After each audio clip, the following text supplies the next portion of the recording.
Aku tidak percaya itu kamu. Suara Dewi bergetar di hadapannya. Di pintu masuk rumah papan kecilnya dengan dinding yang retak, berdirilah pria yang dia bersumpah tidak akan pernah melihatnya lagi. Bima. 15 tahun kemudian. Dia mengenakan setelan jas yang harganya lebih mahal dari semua yang dimiliki Dewi. Sepatu kulitnya berkilauan di bawah sinar matahari sore.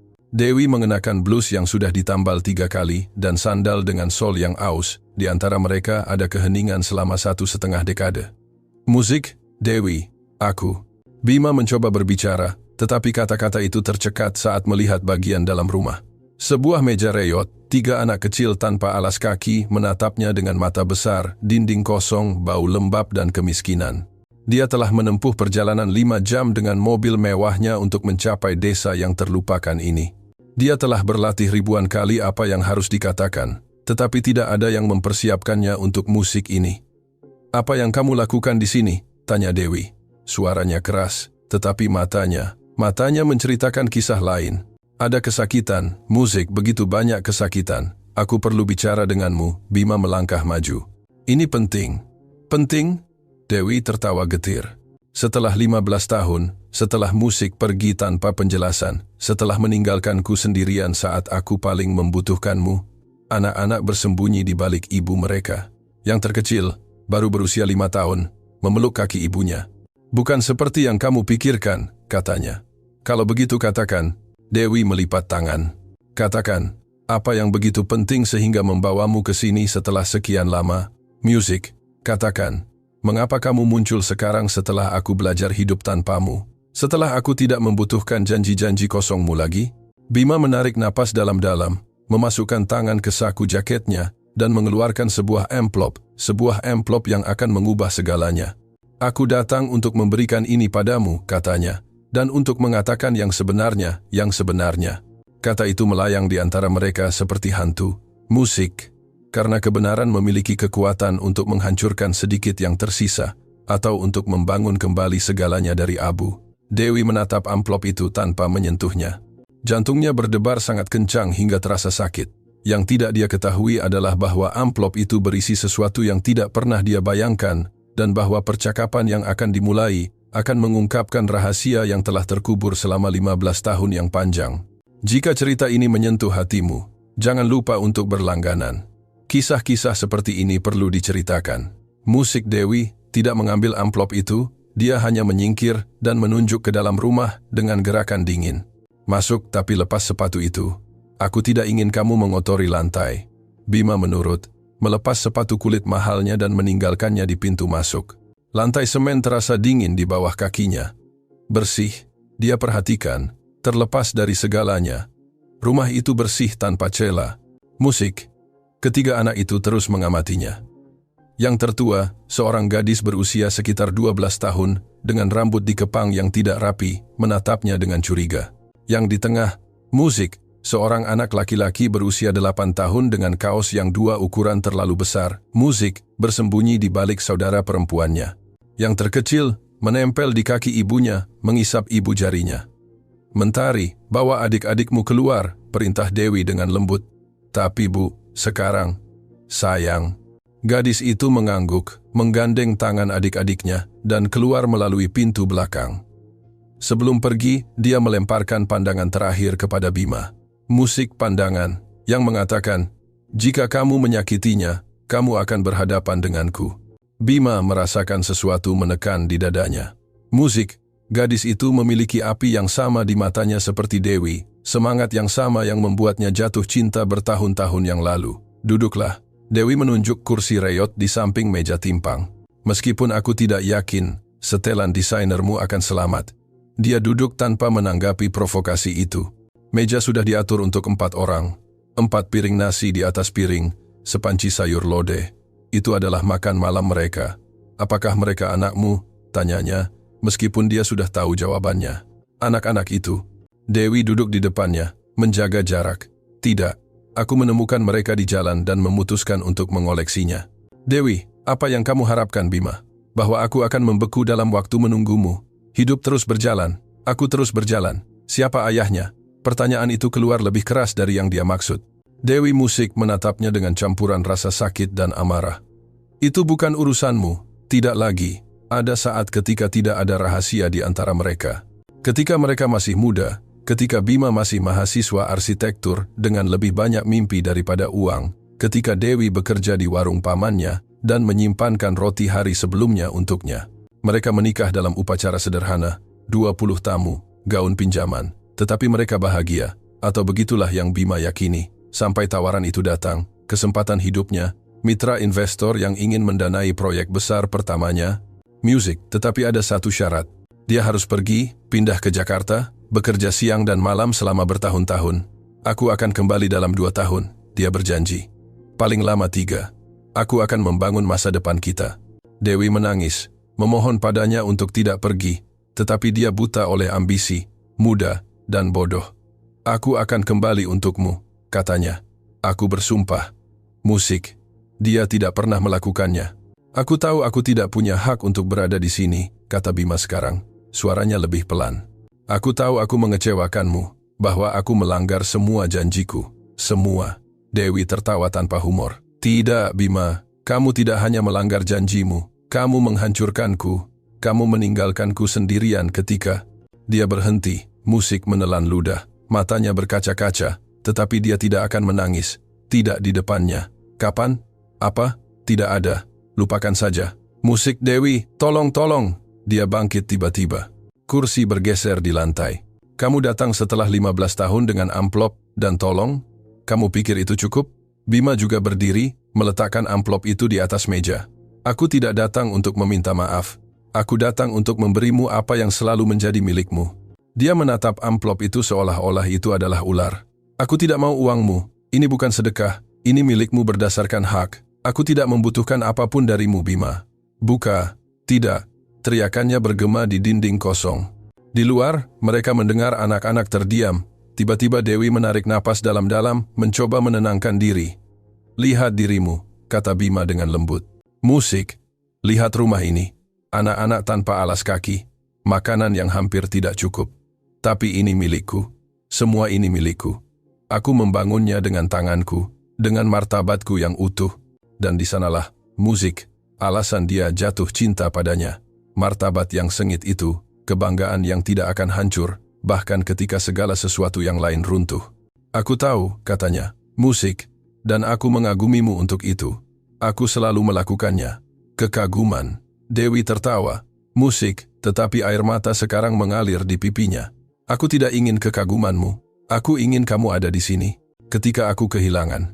Dia menutup mulutnya. Dia sudah mengatakan terlalu banyak. Bima mendekat selangkah, lalu selangkah lagi. Apa yang kamu hilangkan? Dia menggelengkan kepalanya. Dewi, tolong, musik anak kita. Kata-kata itu keluar seperti bisikan yang pecah. Aku kehilangan anak kita 2 bulan setelah kamu pergi. Dunia Bima berhenti, semua suara menghilang. Hanya tersisa pukulan itu, kebenaran yang baru saja menghancurkan sesuatu di dalam dirinya yang tidak akan pernah bisa diperbaiki. Kamu hamil 3 bulan. Aku akan memberitahumu sehari sebelum kamu pergi, tetapi kamu begitu bersemangat dengan kesempatanmu. Aku tidak ingin merusak momenmu. Bima menjatuhkan diri ke kursi. Tangannya gemetar. Aku tidak tahu. Tentu saja kamu tidak tahu. Karena kamu tidak pernah menelepon, tidak pernah menulis, kamu menghilang seolah-olah kita tidak pernah ada. Amplop itu tergeletak di atas meja di antara mereka. Musik, sebuah persegi panjang putih yang berisi rahasia, rahasia yang bisa mengubah segalanya atau menghancurkan musik sedikit yang tersisa. Buka, kata Bima dengan suara yang pecah. Tolong, setelah musik itu, jika kamu ingin aku pergi, aku akan pergi dan kamu tidak akan pernah melihatku lagi. Dewi menatap amplop itu. Tangannya gemetar saat meraihnya. Yang akan dia temukan akan mengubah semua yang dia yakini tentang 15 tahun pengabaian ini. Dewi membuka amplop itu dengan tangan gemetar. Musik. Di dalamnya ada dokumen, banyak dokumen. Dia membentangkannya di atas meja reot, satu persatu. Wajahnya berubah saat dia membaca. Pertama kebingungan, lalu ketidakpercayaan, akhirnya sesuatu yang menyerupai kejutan. Musik. Apa ini? Sertifikat bank, jawab Bima. Atas namamu. Musik ini mengatakan. Dewi membaca lagi seolah-olah kata-kata itu bisa berubah. Ini mengatakan 20 juta dolar as. Ya, musik, kamu gila. Dia melemparkan kertas-kertas itu ke atas meja. Kamu pikir kamu bisa membeliku? Bahwa kamu bisa datang ke sini dengan uang dan menghapus segalanya? Bukan itu. Lalu, apa? Bima bangkit dan berjalan menuju jendela. Di luar, ketiga anak itu bermain di halaman tanah. Mentari mendorong adik-adiknya di ayunan yang terbuat dari ban bekas dan tali. Ketika aku pergi, dia mulai. Kita menandatangani dokumen. Ingat, kita menandatangani banyak hal. Pernikahan, hipotek rumah, yang tidak pernah kamu selesaikan pembayarannya. Tidak, dokumen lain. Mitraku, investor, bersikeras. Dia bilang itu perlindungan. Bahwa jika sesuatu terjadi padaku, kamu akan terlindungi. Dewi mengerutkan kening, mencoba mengingat. Aku sangat bersemangat kamu akan pergi untuk mengejar mimpimu sehingga aku menandatangani tanpa membaca. Aku percaya padamu. Dokumen itu, musik, menetapkan bahwa 50% dari semua yang aku peroleh akan menjadi milikmu secara otomatis. Terlepas dari apakah kita bersama atau tidak, secara hukum, musik, berdasarkan kontrak. Keheningan yang begitu dalam sehingga angin yang menggerakkan daun-daun kering di halaman bisa terdengar. Kamu mengatakan bahwa setiap gedung yang aku bangun, setiap proyek yang aku selesaikan, setiap rupiah yang aku peroleh dalam 15 tahun ini, setengahnya selalu menjadi milikmu secara hukum. Musik, berdasarkan kontrak. Dewi menjatuhkan diri ke kursi. Kakinya tidak menopangnya. Lalu mengapa aku hidup seperti ini? Suaranya hampir tidak terdengar. Mengapa anak-anakku tidak beralas kaki? Mengapa kita makan nasi dengan lauk seadanya setiap hari? Karena kamu tidak pernah mengklaim milikmu. Musik dan aku. Bima menutup matanya. Aku pengecut. Aku berasumsi kamu sudah memulai hidup baru. Jelaskan. Setelah tahun pertama, ketika bisnis meledak, ketika uang mulai mengalir, aku tahu aku harus kembali. Musik menepati janjiku, tetapi setiap bulan yang berlalu semakin sulit. Musik. Aku punya begitu banyak pekerjaan, begitu banyak tekanan. Aku berkata pada diriku sendiri, musik, 1 bulan lagi, hanya 1 bulan lagi, dan aku akan menyiapkan semuanya untuk kembali menjemputnya. Dan 1 bulan berubah menjadi 6. 6 menjadi 1 tahun. Sebelum aku menyadarinya, 3 tahun telah berlalu. Aku mencoba menelepon, tetapi nomormu sudah tidak ada lagi. Aku datang mencarimu, tetapi bibimu mengatakan kau sudah pindah, bahwa kau tidak ingin tahu apa-apa tentangku. Dewi menjadi kaku.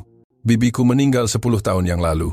Aku tahu, setelahnya, tetapi saat itu sudah 5 tahun berlalu. Musik. Dan aku berasumsi kau sudah memulai hidup baru, bahwa 20 juta yang menumpuk di rekeningmu adalah caraku untuk memberikan kompensasi. Kompensasi? Suara Dewi meninggi. Kamu pikir uang mengkompensasi kepergianmu saat aku paling membutuhkanmu? Bahwa aku kehilangan bayi kita sendirian? Musik. Bahwa aku harus mengemis pekerjaan? Bahwa anak-anakku tumbuh dengan berpikir bahwa ibu mereka tidak berharga? Bima berbalik. Air mata menggenang di matanya. Tidak, semua itu tidak mengkompensasi apapun. Itu sebabnya aku datang, bukan untuk memberimu uang, tetapi untuk mengatakan yang sebenarnya, untuk meminta. Bukan maaf. Aku tidak pantas mendapatkan maaf, tetapi kesempatan untuk mengenal anak-anak itu, untuk membantu, untuk berada di sini. Anak-anak? Dewi berdiri dengan melompat. Kamu ingin bertemu anak-anakku? Setelah kehilangan anak kita, pintu belakang terbuka. Mentari masuk, matanya besar dan ketakutan. Bu, kamu baik-baik saja? Kami mendengar kamu berteriak. Dewi menarik napas dalam-dalam. Musik. Dia menyeka air matanya dengan punggung tangan. Aku baik-baik saja, sayang. Kembali musik keluar. Tetapi Mentari tidak bergerak. Dia menatap Bima dengan ketidakpercayaan protektif yang dimiliki anak-anak yang tumbuh terlalu cepat. Musik. Dia mengganggumu. Bima merasakan sesuatu hancur di dadanya. Musik gadis ini, yang baru berusia 12 tahun, siap membela ibunya dari pria yang 3 kali lebih besar darinya. Tidak, Mentari, kata Dewi dengan suara yang lebih lembut. Kami hanya berbicara. Musik. Pergilah bersama adik-adikmu. Yakin? Yakin. Gadis itu keluar, tetapi membiarkan pintu sedikit terbuka, untuk berjaga-jaga. Musik. Dewi menjatuhkan diri kembali ke kursi. Dia tampak lelah seolah-olah dia baru saja berlari maraton. Siapa ayahnya? Tanya Bima lagi, lebih lembut. Kali ini Dewi menatapnya untuk waktu yang lama. Ada sesuatu di matanya, sesuatu yang tidak bisa Bima pahami. Joko, katanya akhirnya. Namanya Joko. Dia bekerja di konstruksi. Dia baik, musik ramah. Dia bukan kamu, tapi dia baik. Dia meninggal 4 tahun yang lalu. Kecelakaan di lokasi. Anak-anak bahkan tidak menerima kompensasi karena perusahaan bangkrut. Bima merasakan sengatan sesuatu yang mungkin adalah kecemburuan, tetapi sudah terlambat untuk itu. Terlalu absurd.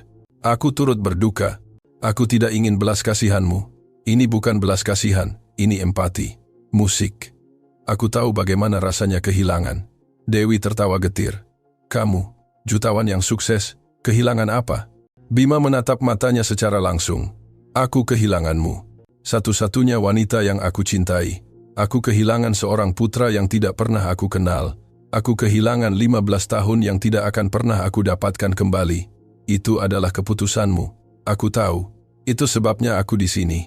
Dewi melihat dokumen-dokumen di atas meja lagi. Musik $20 juta AS. Sebuah kekayaan, cukup untuk mengubah segalanya, untuk memberikan pendidikan, sepatu, masa depan, kepada anak-anaknya. Tapi berapa harganya? Jika aku menerima ini, katanya perlahan. Apa yang kamu inginkan sebagai gantinya? Tidak ada. Semua orang menginginkan sesuatu. Hanya biarkan aku berada dalam hidup mereka, dalam hidupmu, bukan sebagai suami. Aku tidak gila untuk berpikir itu mungkin, musik, tetapi sebagai.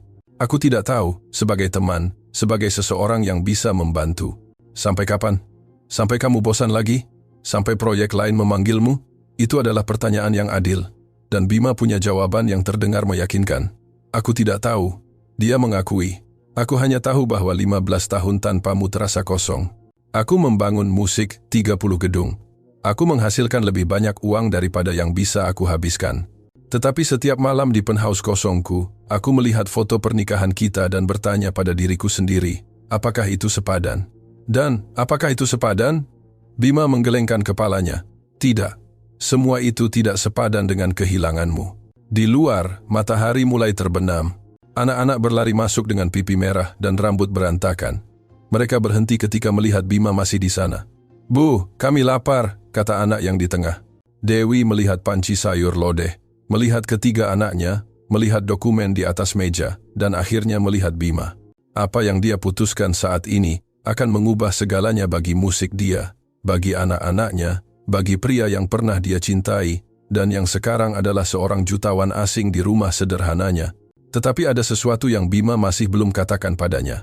Sesuatu yang akan segera terungkap, dan yang akan membuat semua yang baru saja dia akui, terasa tidak berarti. Duduklah untuk makan malam, kata Dewi kepada anak-anaknya. Suaranya tegas, tetapi Bima memperhatikan tangan Dewi yang gemetar saat menyajikan nasi dan sayur. Ketiga anak itu duduk di meja. Mentari membantu yang terkecil naik ke kursinya. Bima tetap berdiri, merasa seperti penyusup dalam keintiman keluarga ini. Kamu juga, kata Dewi tanpa melihatnya. Jika kamu akan berada di sini, makanlah bersama kami. Itu lebih merupakan perintah daripada undangan. Bima duduk. Makan malam berlangsung dalam keheningan. Anak-anak makan dengan cepat, musik jelas lapar. Mentari membagi nasinya menjadi 2 dan memberikan sepotong kepada adik laki-lakinya. Gerakan yang begitu alami sehingga jelas dia melakukannya setiap hari. Bima hampir tidak bisa menelan. Setiap suapan terasa seperti rasa bersalah. Setelah mereka selesai, Mentari mulai mengumpulkan piring. Biarkan aku bantu, tawar Bima. Tidak perlu, jawab gadis itu dengan dingin. Mentari, jangan kasar, tegur Dewi dengan lembut. Tapi Bu, kami tidak mengenalnya. Aku tahu sayang, tapi dia teman lama. Mentari menatapnya dengan skeptis. Pada usia 12 tahun, dia sudah belajar untuk tidak mempercayai teman-teman lama yang muncul entah dari mana. Setelah mencuci piring di bak air dingin, Dewi membawa anak-anak ke kamar mereka. Bima mendengar suara lembut mereka, ritual yang biasa, cerita, doa, ciuman selamat malam. Ketika dia kembali, bulan sudah terbit. Musik rumah itu hanya diterangi oleh lampu minyak. Listrik mati lagi. Mereka cepat tertidur ketika lelah, kata Dewi duduk di depannya. Musik. Ketika kamu telah bekerja dari matahari terbit hingga terbenam, Mentari juga bekerja. Dia membantu di warung desa 3 hari seminggu setelah sekolah. Dia menghasilkan cukup untuk buku tulisnya. Bima merasakan sesuatu hancur di dadanya. Musik. Dia berusia 12 tahun dan dia lebih kuat dari banyak orang dewasa. Ada keheningan. Bima melihat nyala api lampu menari. Kamu bilang kamu datang mencariku, Dewi memulai. Bahwa bibiku mengatakan aku sudah pindah. Ya, 3 tahun setelah aku pergi. Bibi Rina. Ya, Dewi mencondongkan tubuh ke depan, matanya berkilauan dalam cahaya lampu. Bima, Bibi Rinaku meninggal 2 tahun sebelum kamu pergi. Dunia berhenti. Bima menatapnya bingung. Apa? Bibi Rina, saudara perempuan ibuku, meninggal karena kanker ketika aku berusia 20 tahun, 2 tahun sebelum kita menikah. Tapi aku berbicara dengannya, aku pergi ke rumahnya. Seorang wanita rambut abu-abu, diikat ke belakang, tinggal di rumah biru di ujung jalan utama. Dewi menjadi pucat. Itu bukan Bibi Rinaku. Lalu siapa? Bu Siti. Nama itu keluar seperti bisikan. Bibi Joko, ibu dari mendiang ayahnya. Bima tidak mengerti apa-apa tentang ini. Masuk akal. Mengapa Bibi Joko ada di rumah itu? Mengapa dia berbohong padaku? Dewi bangkit dan berjalan menuju kotak tua di sudut. Dia mengaduk-aduk di dalamnya dan mengeluarkan foto yang menguning. Dia menyerahkannya kepada Bima. Dalam foto itu, seorang wanita muda menggendong bayi. Di sampingnya seorang pria dengan overall konstruksi. Di belakang mereka, sebuah rumah biru. Ini Bu Siti ketika dia masih muda dan itu kakek Joko. Rumah itu sudah menjadi milik keluarga mereka selama 3 generasi. Bima mempelajari foto itu. Wanita yang telah dia ajak bicara, yang mengatakan kepadanya bahwa Dewi telah pergi, bahwa dia tidak ingin tahu apa-apa tentang dia. Aku tidak mengerti mengapa dia berbohong padaku. Musik, karena aku bersama Joko. Dewi duduk lagi, tangannya gemetar. Ketika kamu datang mencariku 3 tahun setelah kamu pergi, aku baru saja bertemu Joko, baru 2 bulan. Tapi Bu Siti sangat protektif terhadap keluarganya. Ketika dia melihat seorang pria kaya dengan setelan jas mahal bertanya tentangku, dia berasumsi, kamu datang untuk membuat masalah, musik, untuk merusak apa yang sedang dibangun keponakannya denganku. Bima mengusap rambutnya. Pikirannya berpacu. Jadi dia berbohong padaku. Dia mengatakan aku sudah pergi untuk menjauhkanku. Ya, dan kamu tidak tahu aku datang mencarimu. Dewi menggelengkan kepalanya, air mata mengalir di pipinya. Aku tidak pernah tahu. Bu Siti tidak pernah memberitahuku. Dan aku berasumsi kamu benar-benar melupakanku. Bahwa semua janjimu adalah kebohongan. Bima bangkit tiba-tiba. Kursi jatuh ke belakang dengan suara keras. Musik. Aku datang 3 kali, Dewi. 3 kali dalam tahun itu. Yang pertama dia bilang aku sudah pindah. Musik. Yang kedua aku sudah menikah. Yang ketiga aku tidak ingin melihatmu. Bahwa aku harus ditinggalkan sendirian. Ya Tuhan. Dewi menutup mulutnya. Aku tinggal hanya 2 jalan dari sana. Jika kamu bertanya pada orang lain, tapi aku tidak melakukannya. Aku percaya pada apa yang dia katakan. Aku pikir aku menghormati keinginanmu. Ruangan itu berputar. Tahun-tahun asumsi, rasa sakit yang ditimbulkan sendiri, keputusan berdasarkan kebohongan. Tunggu, kata Dewi tiba-tiba. Kamu bilang kamu kembali 5 tahun yang lalu. Kamu tahu ketika bibiku meninggal. Music, ya. Aku membaca obituarinya di surat kabar desa. Music, Rina Suminar. Aku pikir itu bibimu. Ketika aku menelepon untuk menyampaikan belasungkawa, mereka bilang kau tidak punya kerabat dekat, bahwa kau tinggal sendirian dengan anak-anakmu. Tapi aku tidak punya Bibi Rina saat itu. Dia sudah meninggal bertahun-tahun yang lalu. Bima merasakan getaran menjalari tubuhnya. Lalu obituari siapa itu? Dewi berjalan lagi ke kotak dan mengeluarkan surat kabar lama. Dia membentangkannya di atas meja. Di sana ada Rina Suminar, tetapi nama lengkapnya adalah Rina Suminar Wiratama. Itu adalah istri lurah, musik, jelas Dewi. Dia meninggal 5 tahun yang lalu, tidak ada hubungannya denganku. Bima menjatuhkan diri ke dinding. Semua ini, musik, semua tahun ini, didasarkan pada kebingungan, kebetulan, dan kebohongan dengan niat baik. Musik, aku bisa saja menemukanmu, bisiknya. Kapan saja selama 15 tahun ini aku bisa saja menemukanmu. Aku, sungguh. Tapi kamu tidak melakukannya. Karena kamu percaya apa yang mereka katakan padamu. Karena kamu berasumsi, aku sudah move on. Karena aku pengecut yang lebih suka mempercayai kebohongan yang nyaman daripada datang ke sini dan memperjuangkanmu. Dewi menyeka air matanya. Wajahnya adalah campuran amarah, rasa sakit dan sesuatu yang lain. Sesuatu yang tidak bisa Bima identifikasi. Kamu tahu, apa yang terburuk? Tanyanya. Bahwa Bu Siti meninggal 3 tahun yang lalu. Aku tidak akan pernah bisa bertanya padanya mengapa dia melakukannya.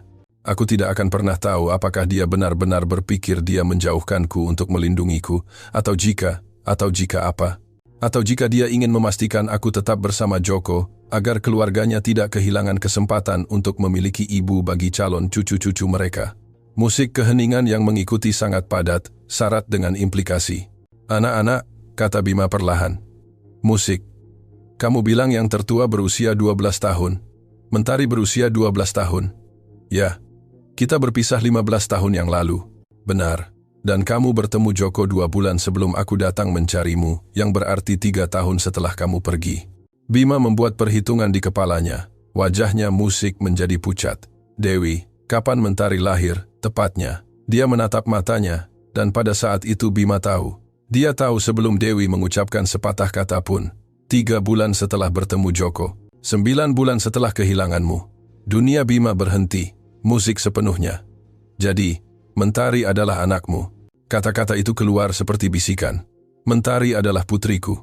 Bima tidak bisa bernapas. Kata-kata Dewi bergema di kepalanya seperti lonceng. Mentari adalah putrinya. Dia menjatuhkan diri ke kursi. Tangannya gemetar begitu parah, sehingga dia harus menekannya ke lututnya. Bagaimana? Suaranya pecah. Bagaimana itu mungkin? Kamu bilang kamu kehilangan bayinya, dan aku kehilangannya. Dewi duduk di depannya, kelelahan. Aku kehilangan yang pertama, yang aku kandung saat kamu pergi, pada usia 12 minggu. Dokter mengatakan itu karena stres, karena penderitaan. Musik. Tapi kemudian, 3 minggu kemudian, aku mengetahui aku hamil lagi. Bima menatapnya tanpa mengerti. Itu kembar, Bima. Air mata mengalir deras di wajah Dewi. Sekarang dia hamil kembar. Aku kehilangan satu, tapi Mentari. Mentari bertahan hidup. Dia lahir prematur dengan berat hanya 2 kilogram, tapi dia selamat. Dunia Bima goyah. Musik seorang putri. Dia punya seorang putri berusia 12 tahun. Seorang gadis pemberani dengan rambut dikepang yang tidak rapi dan api di matanya, yang telah hidup dalam kemiskinan, sementara dia membangun kerajaan. Mengapa kamu tidak memberitahuku? Suaranya hampir tidak terdengar. Bagaimana? Bagaimana aku akan memberitahumu jika kamu menghilang? Aku mengganti nomorku 3 bulan setelah kamu pergi. Karena aku tidak tahan menatap telepon menunggu panggilan yang tidak pernah datang. Ketika aku kembali ke desa setelah melahirkan, nomormu juga tidak berfungsi.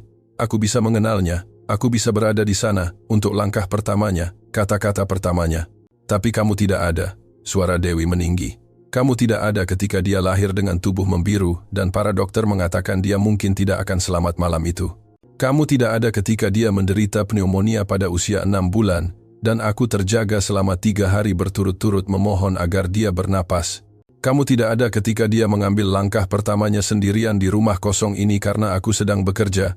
Bima bangkit dan berjalan menuju kamar tempat anak-anak tidur. Dia berhenti di ambang pintu, melihat melalui celah. Mentari tidur di tengah dengan kedua adik laki-lakinya meringkuk di sampingnya. Lengannya melindungi yang terkecil.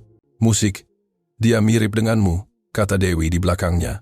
Dia punya hidungmu, kekeras kepalaanmu, caramu mengerutkan kening ketika dia sedang fokus. Dia tahu? Tidak. Joko tahu?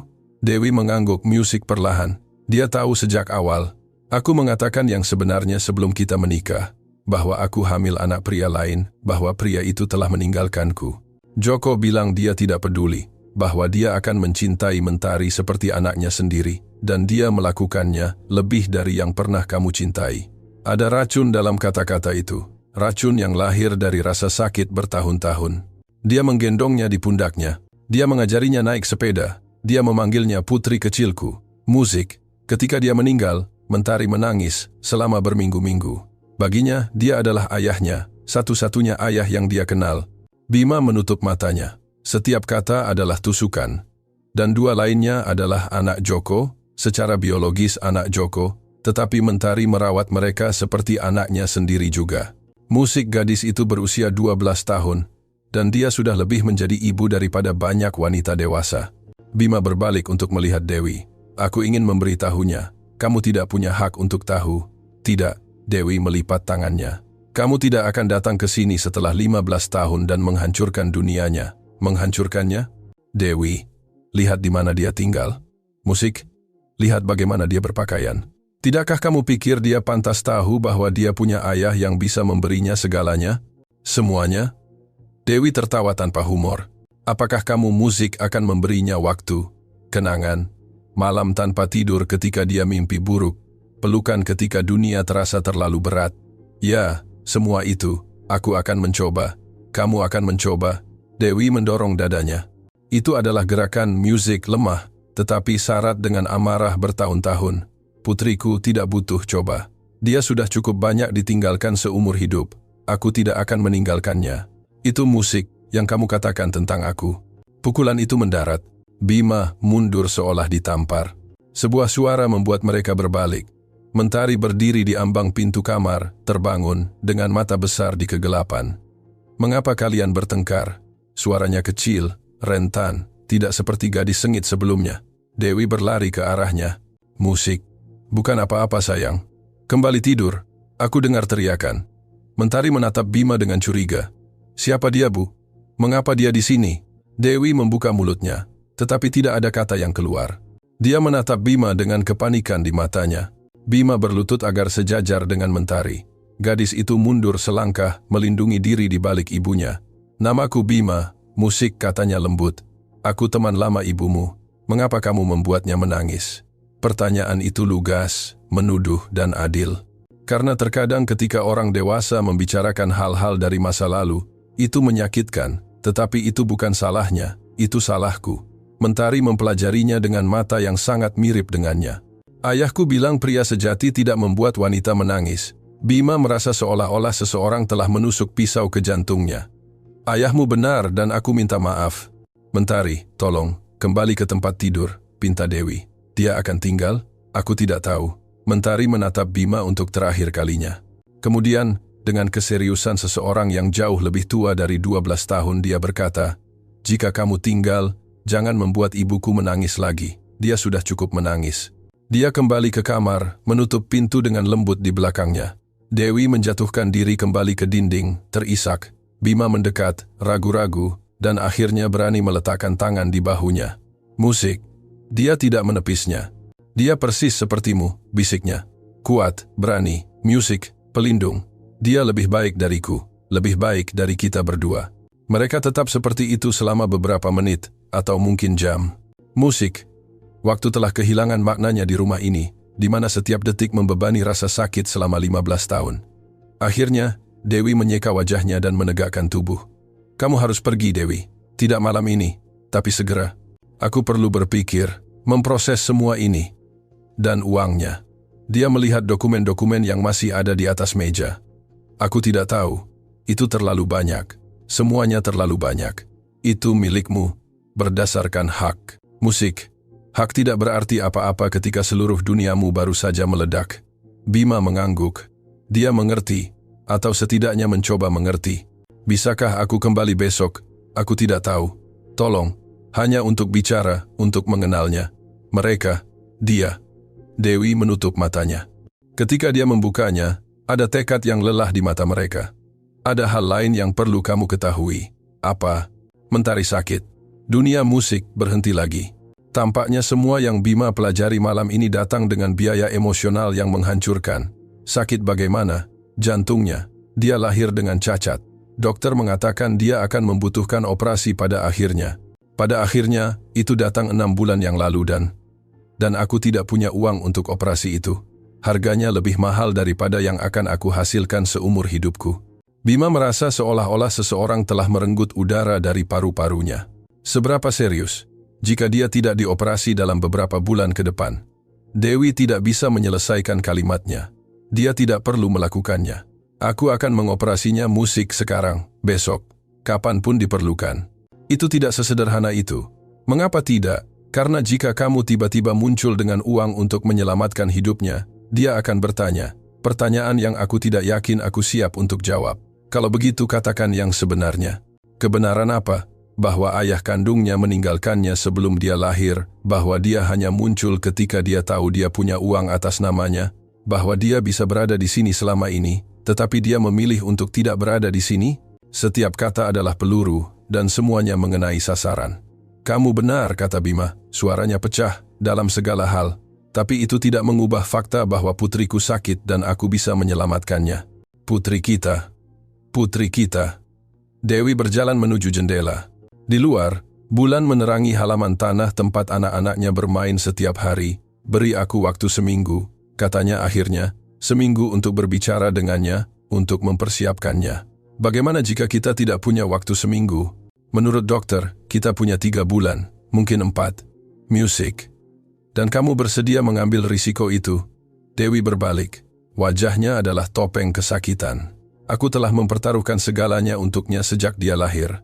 Apa yang kamu pertaruhkan? Tidak ada jawaban untuk musik itu.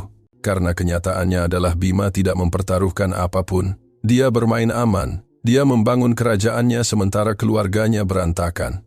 Aku akan kembali besok, katanya musik, dan setiap hari setelah itu, sampai kamu membiarkan aku menjadi bagian dari hidup mereka. Dengan cara apapun, bagaimanapun caranya, musik dan perusahaanmu, proyek-proyekmu, biar mereka ke neraka.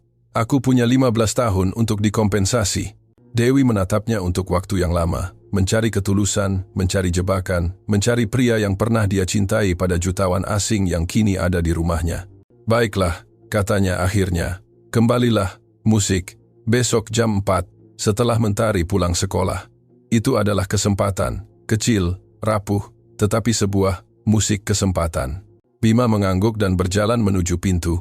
Dia mengenakan sepatu mahalnya yang sekarang tampak cabul di tempat yang sederhana ini. Bima, musik, panggil Dewi ketika tangannya sudah memegang gagang pintu. Dia berbalik. Jika kamu mematahkan hatinya, jika kamu mengecewakannya seperti kamu mengecewakanku, tidak akan ada cukup uang di dunia untuk melindungimu dariku. Itu bukan ancaman kosong, itu adalah janji, dan Bima mempercayainya. Aku tidak akan melakukannya, katanya. Aku bersumpah, aku tidak percaya sumpahmu lagi. Bima keluar ke malam, mobil mewahnya menunggu di jalan tanah. Kontras yang cabul dengan rumah-rumah sederhana di sekitarnya. Dia duduk di dalam, tetapi tidak menyalakan mesin. Dia hanya melihat rumah Dewi. Lampu padam satu persatu hingga hanya tersisa kegelapan. Musik. Dia punya seorang putri yang sakit, seorang putri yang tidak mengenalnya, seorang putri yang mencintai pria lain sebagai ayah, dan dia hanya punya waktu beberapa hari untuk mengubah 15 tahun ketidakhadiran. Yang tidak Bima ketahui adalah bahwa ada orang lain yang mengamati malam itu. Seseorang yang telah mendengar setiap kata, seseorang yang kehadirannya akan mengubah segalanya lagi. Karena di desa kecil musik, rahasia tidak pernah terkubur terlalu lama. Bima tidak tidur malam itu. Dia menginap di satu-satunya hotel di desa, sebuah kamar sederhana dengan dinding tipis dan kasur cekung. Musik sangat berbeda dari penthouse-nya di ibu kota. Tetapi bukan ketidaknyamanan yang membuatnya terjaga. Itu adalah gambaran Mentari, putrinya. Tidur di antara adik-adiknya, melindungi mereka bahkan dalam mimpi. Dengan hati yang sakit yang dia bisa, harus selamatkan. Pukul 6 pagi, seseorang mengetuk pintunya, keras, mendesak. Dia membuka untuk menemukan seorang wanita berusia sekitar 40 tahun, dengan rambut diikat ketat, dan mata yang menyala dengan amarah yang nyaris tak tertahan. Musik, Anda Bima? Itu bukan pertanyaan. Ya, Anda siapa? Rosa, saudara perempuan Joko. Dia mendorong pintu dan masuk tanpa menunggu undangan. Dan aku datang untuk memberitahumu agar kamu meninggalkan desa ini sebelum kamu menghancurkan sedikit yang tersisa dari adik iparku. Bima menutup pintu dan berbalik untuk menghadapinya. Aku tidak tahu apa yang kamu dengar. Musik. Aku mendengar semuanya. Rosa melipat tangannya. Jendela Dewi tipis, dan aku tinggal di rumah sebelah. Musik, rumah yang dulunya milik kakakku. Rumah tempat aku merawat anak-anak itu ketika Dewi bekerja 18 jam sehari untuk memberi mereka makan. Bima merasakan beratnya tuduhan itu. Jadi kamu tahu Mentari adalah putriku? Aku tahu kamu meninggalkan Dewi dalam keadaan hamil, bahwa kakakku adalah pria yang ada di sana ketika kamu tidak ada, bahwa Mentari memanggil Joko ayah sampai napas terakhirnya, dan aku menghormati itu. Joko adalah pria yang lebih baik dariku. Hormat? Rosa tertawa tanpa humor. Itu yang kamu sebut muncul dengan uang kotormu 15 tahun kemudian? Itu bukan uang kotor, itu uang yang secara hukum milik Dewi. Dan kamu pikir itu membuatmu lebih baik? Kamu pikir uang menghapus 15 tahun ketidakhadiran? Tidak, tetapi itu bisa menyelamatkan hidup Mentari.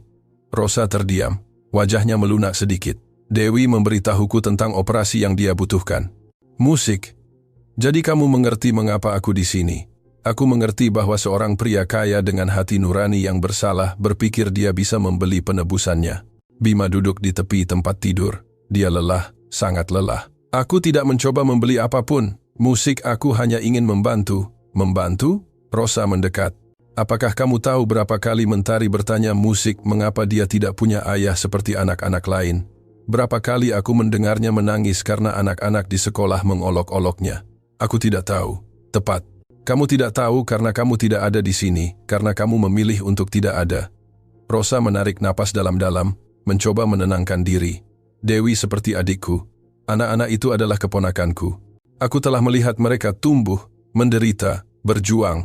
Dan sekarang kamu muncul sebagai penyelamat, padahal satu-satunya yang kamu lakukan adalah menjadi hantu. Kamu benar. Bima mendongak. Dalam segala hal. Tapi itu tidak mengubah bahwa Mentari sakit, dan aku bisa membayar operasinya. Dan Musik, setelah itu, apa? Kamu akan tinggal atau menghilang lagi ketika hati nuranimu tenang. Aku akan tinggal. Sampai kapan? Seminggu, sebulan, sampai bisnismu memanggilmu kembali, selama diperlukan. Rosa mempelajarinya. Musik, mencari kebohongan, mencari jebakan. Kakakku meninggalkan sesuatu sebelum dia meninggal. Musik, katanya akhirnya. Sepucuk surat. Dia memintaku memberikannya kepada Dewi jika kamu pernah muncul. Bima merasakan getaran. Apa isi surat itu? Aku tidak tahu.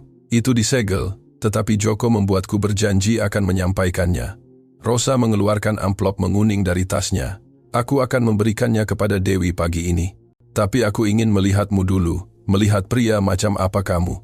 Dan, apa yang kamu lihat? Aku melihat seorang pria yang takut, tersesat, mencoba memperbaiki sesuatu yang mungkin tidak bisa diperbaiki. Rosa meletakkan amplop itu di atas meja. Tapi aku juga melihat seorang pria yang akhirnya muncul, terlambat, tetapi muncul. Apa yang kamu ingin aku lakukan?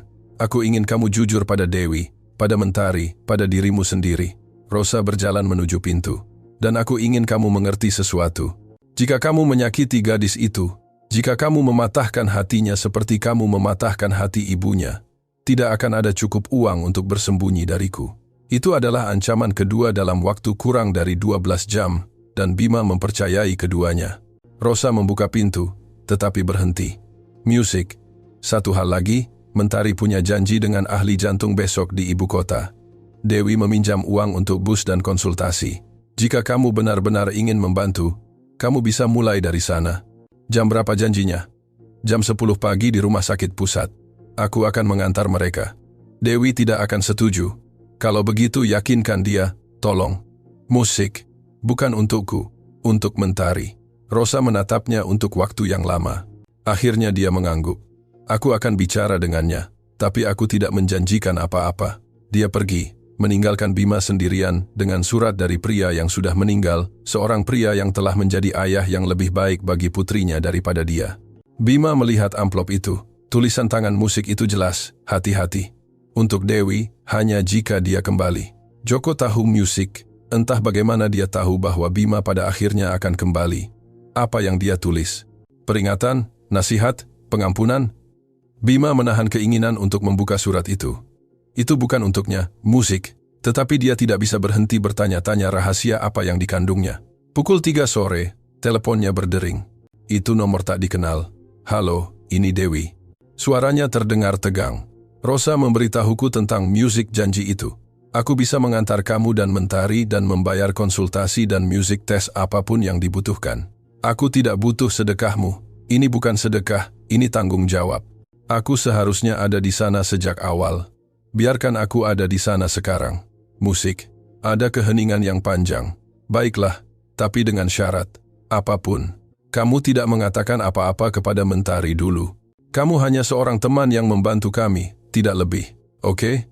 Dan ketika kita di rumah sakit, Musik, biarkan aku yang bicara. Kamu hanya membayar dan diam, mengerti? Dan Bima. Ya, jika ini adalah permainan bagimu, jika kamu berpikir untuk menghilang setelahnya, Musik, katakan padaku sekarang, karena aku tidak akan membiarkanmu memberikan harapan palsu kepada putriku jika kamu tidak berencana untuk tinggal. Ini bukan permainan dan aku tidak akan menghilang. Itu yang kamu katakan sebelumnya. Panggilan berakhir. Bima menatap telepon, bertanya-tanya apakah dia bisa mendapatkan kembali kepercayaan Dewi. Sisa hari itu dia habiskan dengan menelepon, membatalkan rapat, mendelegasikan proyek. Asistennya bingung. Tuan Castillo, apakah semuanya baik-baik saja? Tidak. Dia menjawab dengan jujur. Tapi akan baik-baik saja. Pukul 6 sore dia berjalan ke rumah Dewi. Anak-anak bermain di luar. Mentari mengawasi mereka seperti biasa. Ketika dia melihatnya, ekspresinya mengeras. "Halo," kata Bima, menjaga jarak, dengan hormat. "Halo, ibumu bilang kamu ada janji besok." "Ya." Mentari tidak menatap matanya. "Dengan dokter jantung." "Musik. Apakah kamu keberatan jika aku menemani kalian? Aku bisa mengantar kalian dengan mobilku." "Mengapa?" Itu adalah pertanyaan sederhana, tetapi syarat makna. "Karena ibumu penting bagiku, dan kalian penting baginya." Mentari akhirnya menatapnya. "Ayahku bilang kata-kata tidak berarti apa-apa tanpa tindakan. Ayahmu adalah pria yang bijak. Dia memang begitu. Ada kebanggaan dalam suaranya dan rasa sakit. Aku berharap dia ada di sini. Aku juga." Dan Bima bersungguh-sungguh. Karena jika Joko masih hidup, Mentari akan memiliki seorang ayah yang tahu bagaimana mencintai, yang tahu bagaimana tinggal. Dewi keluar dari rumah. Dia mengenakan pakaian terbaiknya, satu-satunya yang tidak memiliki tambalan yang terlihat. "Sudah waktunya masuk, anak-anak," panggilnya. Adik-adiknya berlari masuk, Mentari mengikuti mereka, tetapi sebelum masuk musik, dia menatap Bima untuk terakhir kalinya. "Apakah kamu akan membuat ibuku menangis lagi?" "Aku akan mencoba untuk tidak melakukannya." Mencoba tidak cukup. Dia masuk ke rumah, meninggalkan Bima bersama Rosa yang muncul di terasnya. "Dia lebih pintar dari yang kamu pikir," kata Rosa. "Dia melihat banyak hal, dia mengerti banyak hal, jangan musik meremehkannya." "Aku tidak akan melakukannya." "Bagus." Rosa berbalik untuk masuk ke rumahnya. Karena besok di rumah sakit, segalanya bisa berubah. Para dokter mungkin mengatakan tidak ada waktu. Musik, bahwa dia membutuhkan operasi sekarang, dan kemudian kamu harus memutuskan apa yang lebih penting, kenyamananmu atau kehidupan putrimu. Kata-kata itu melayang di udara. Malam itu Bima bermimpi tentang pria yang tidak pernah dia kenal, Joko. Musik, seorang pria yang mencintai putrinya, yang memberinya semua yang tidak bisa Bima berikan, musik, dan dia bertanya-tanya apakah dia bisa menandingi warisan itu. Yang tidak dia ketahui adalah bahwa besok di rumah sakit itu, dia akan menemukan sesuatu yang akan membuat segalanya yang lain terasa tidak berarti, karena rahasia masa lalu akan bertabrakan dengan kenyataan masa kini dan tidak ada yang akan sama lagi. Bima tiba pukul 7 pagi di rumah Dewi. Terlalu pagi, tetapi dia tidak bisa tidur. Dewi membuka pintu dengan mata lelah. Dia juga tidak tidur. "Kita akan tiba 3 jam lebih awal," katanya. "Aku lebih suka itu daripada terlambat." Mentari keluar dengan pakaian terbaiknya, blus yang terlalu pendek, dan celana dengan tambalan di lutut. Rambutnya dikepang dengan hati-hati, mencoba terlihat lebih tua, lebih kuat dari yang dia rasakan. Perjalanan ke ibu kota hening. Mentari melihat keluar jendela, kagum pada dunia yang jarang dia lihat. Dewi menautkan tangan di pangkuannya. Bima mengemudi, sadar bahwa dia membawa di mobilnya hal yang paling berharga yang dia miliki. Sebuah keluarga yang dia tidak tahu bagaimana merawatnya. Musik. Rumah sakit pusat adalah bangunan beton dan kaca yang mengesankan. Orang-orang masuk dan keluar terus-menerus. Ambulans, musik, dokter, bau desinfektan dan keputusasaan. Di ruang tunggu kardiologi, Mentari duduk di antara ibu dan Bima. Kakinya tidak menyentuh lantai. Dia sangat kecil, sangat rapuh. "Apakah sakit?" tanya Bima lembut. "Apa? Jantungmu sakit?" Mentari mengangkat bahu. "Kadang-kadang, ketika aku banyak berlari, musik atau ketika dingin, apakah kamu takut?" Gadis itu menatapnya dengan mata yang sangat mirip dengannya. "Ayahku bilang rasa takut hanya memiliki kekuatan yang kamu berikan padanya. Dia pria yang sangat bijak." "Ya." Mentari menunduk. "Aku merindukannya setiap hari." Bima merasakan sengatan di dadanya, kecemburuan yang absurd terhadap pria yang sudah meninggal, yang telah menjadi ayah yang lebih baik dalam 4 tahun daripada dia seumur hidup. "Mentari Martinez," panggil seorang perawat. Dewi bangkit. "Bima juga. Hanya satu pendamping yang boleh masuk." "Musik," kata perawat itu. Dewi menatap Bima. Ada kepanikan di matanya. Dia membutuhkan orang lain untuk mendengar, orang lain untuk mengerti. "Anda suaminya?" kata perawat kepada Bima. "Itu bukan pertanyaan." "Aku." Bima menatap Dewi. "Ya," katanya. "Kebohongan itu keluar dengan mudah, perlu." "Dia suamiku." Mereka masuk bersama. Mentari di antara mereka, seperti keluarga yang tidak pernah mereka miliki. Musik. Dr. Ramirez adalah seorang pria berusia sekitar 60 tahun dengan tangan yang tegas dan mata yang ramah. Tipe dokter yang telah melihat terlalu banyak penderitaan tetapi masih peduli. Dia memeriksa Mentari, mendengarkan jantungnya, melihat tes lama yang dibawa Dewi dalam map usang. Ekspresinya menjadi serius. "Musik, aku perlu melakukan tes baru hari ini." "Ada apa?" tanya Dewi. Suaranya bergetar. Klepnya memburuk lebih cepat dari yang diperkirakan. Jauh lebih cepat. "Apa artinya itu?" Bima mencondongkan tubuh ke depan. Dokter melihat mereka berdua, lalu ke Mentari, yang tetap sangat diam. "Mentari, bisakah kamu menunggu kami di luar bersama perawat? Aku perlu bicara dengan orang tuamu." Gadis itu mengangguk. Dia terlalu dewasa untuk usianya. Dia tahu beritanya buruk. Ketika pintu tertutup, Dr. Ramirez melepas kacamatanya. "Putri Anda membutuhkan operasi mendesak bukan dalam 3 bulan, tetapi dalam 3 minggu, paling lama sebulan." "Musik," Dewi menutup mulutnya. "Dan jika tidak, jantungnya bisa gagal kapan saja." Musik, upaya yang terlalu besar, emosi yang terlalu kuat, apapun bisa menjadi pemicunya. "Berapa biaya operasinya?" tanya Bima. "Dengan tes sebelumnya, peralatan khusus pemulihan, kita bicara tentang 800 rupiah. Biaya medis di Indonesia biasanya dalam jutaan atau puluhan juta rupiah, menyesuaikan dengan konteks Amerika Latin yang diadaptasi, mungkin 1 juta. Dewi ambruk. "Itu lebih banyak uang daripada yang akan dia lihat seumur hidupnya." "Aku bayar." "Musik," kata Bima segera. Dokter mengangguk tanpa terkejut. Dia telah melihat skenario ini berkali-kali. "Ada masalah lain?" Apa?" "Golongan darah Mentari sangat langka. AB negatif. Jika ada komplikasi selama operasi, kita akan membutuhkan donor yang kompatibel dan cadangan di bank darah rendah." "Musik." "Aku O negatif," kata Bima. Dewi menatapnya dengan terkejut. "Bagaimana kamu tahu golongan darahmu?" "Aku rutin melakukan pemeriksaan, bagian dari rutinitas." Dokter membuat catatan. "Itu bagus. Musik sangat bagus. Tetapi kita akan membutuhkan setidaknya 2 donor yang kompatibel untuk pencegahan." "Musik, aku akan melakukan apapun yang diperlukan," kata Bima. "Baik, aku akan menjadwalkan tes hari ini. Hasilnya akan kita dapatkan besok. Jika semuanya seperti yang aku pikirkan, kita akan menjadwalkan operasi dalam 2 minggu. 2 minggu, 14 hari bagi Bima untuk mengenal putrinya, agar dia menerimanya, agar dia mengerti bahwa dia bukan orang asing yang mencoba membeli jalan ke dalam hidup mereka. Mereka keluar dari ruang konsultasi. Mentari duduk mengayunkan kakinya, mencoba terlihat berani. "Apa kata dokter?" tanyanya. Dewi berlutut di depannya. "Kamu butuh operasi, sayang." "Segera." "Aku akan mati?" "Tidak." Suara Dewi pecah. "Musik." "Tidak, karena kita akan memperbaiki hati kecilmu itu. Kita punya uang?" Dewi menatap Bima. "Kita punya bantuan." Mentari mengikuti pandangannya. Dia mempelajari Bima dengan mata yang terlalu bijaksana itu. "Mengapa kamu membantu kami?" Itu adalah pertanyaan jutaan dolar. Dan Bima tidak punya jawaban yang bisa dia berikan. "Tidak. Belum. Karena itu hal yang benar untuk dilakukan. Tidak ada yang melakukan apapun hanya karena itu benar. Selalu ada alasan." "Mentari." Dewi menegurnya dengan lembut. Tidak apa-apa." Bima berlutut juga, sejajar dengannya. "Kamu benar." "Musik.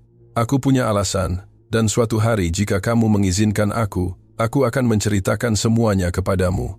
Tetapi untuk saat ini, kamu bisa percaya bahwa aku hanya ingin membantu." Mentari menatapnya untuk waktu yang lama. "Ibu percaya padamu?" Dewi ragu-ragu. Bima melihat keraguan di matanya. Pertanyaannya bukan apakah dia mempercayainya untuk membayar operasi. Itu adalah apakah dia mempercayainya untuk tinggal, untuk tidak mematahkan hati lagi. "Aku belajar untuk percaya lagi," kata Dewi akhirnya. "Itu bukan ya, tetapi juga bukan tidak." Tes memakan waktu berjam-jam, ekokardiogram, röntgen, tes darah. Mentari berani. Dia tidak menangis sekalipun, meskipun Bima melihat bagaimana dia mengepalkan tinjunya ketika jarum menusuknya. Ketika mereka selesai, hari sudah malam. Mentari kelelahan.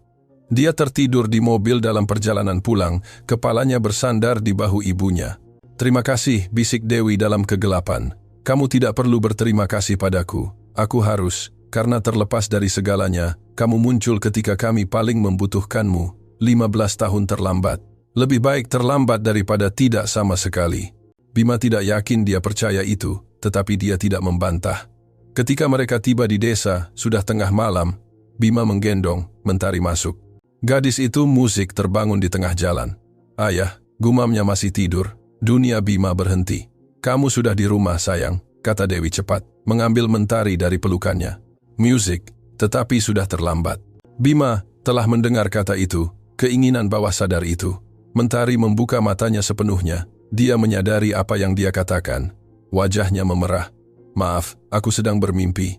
Tidak apa-apa, kata Bima, meskipun dia merasa seolah-olah seseorang telah meremas jantungnya. Tidak apa-apa. Air mata mengalir di pipi Mentari sekarang. Kamu bukan. Dia berlari masuk musik ke kamarnya. Dewi mengikutinya. Bima ditinggalkan sendirian di teras, mendengarkan isak tangis yang teredam dari seorang gadis yang merindukan ayahnya, seorang ayah yang bukan dia.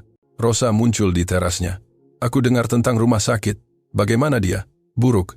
Dia butuh operasi dalam 2 minggu. Dan kamu akan membayar? Ya, musik dan setelah itu. Setelah kamu menyelamatkan hidupnya, apa selanjutnya? Kamu mengatakan yang sebenarnya? Kamu berharap dia memanggilmu ayah?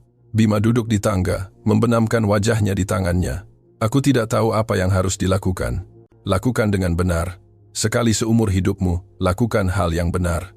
Rosa masuk ke rumahnya, tetapi sebelum menutup pintu, dia menambahkan, musik dan baca surat Joko. Mungkin dia punya jawaban yang kamu cari. Bima melihat amplop yang dia simpan di sakunya, surat dari pria yang sudah meninggal. Seorang pria yang tahu bagaimana mencintai ketika Bima hanya tahu bagaimana melarikan diri. Dia membukanya dengan tangan gemetar. Kata-kata pertama menghantamnya seperti pukulan. Bima, jika kamu membaca ini, musik itu berarti kamu akhirnya kembali.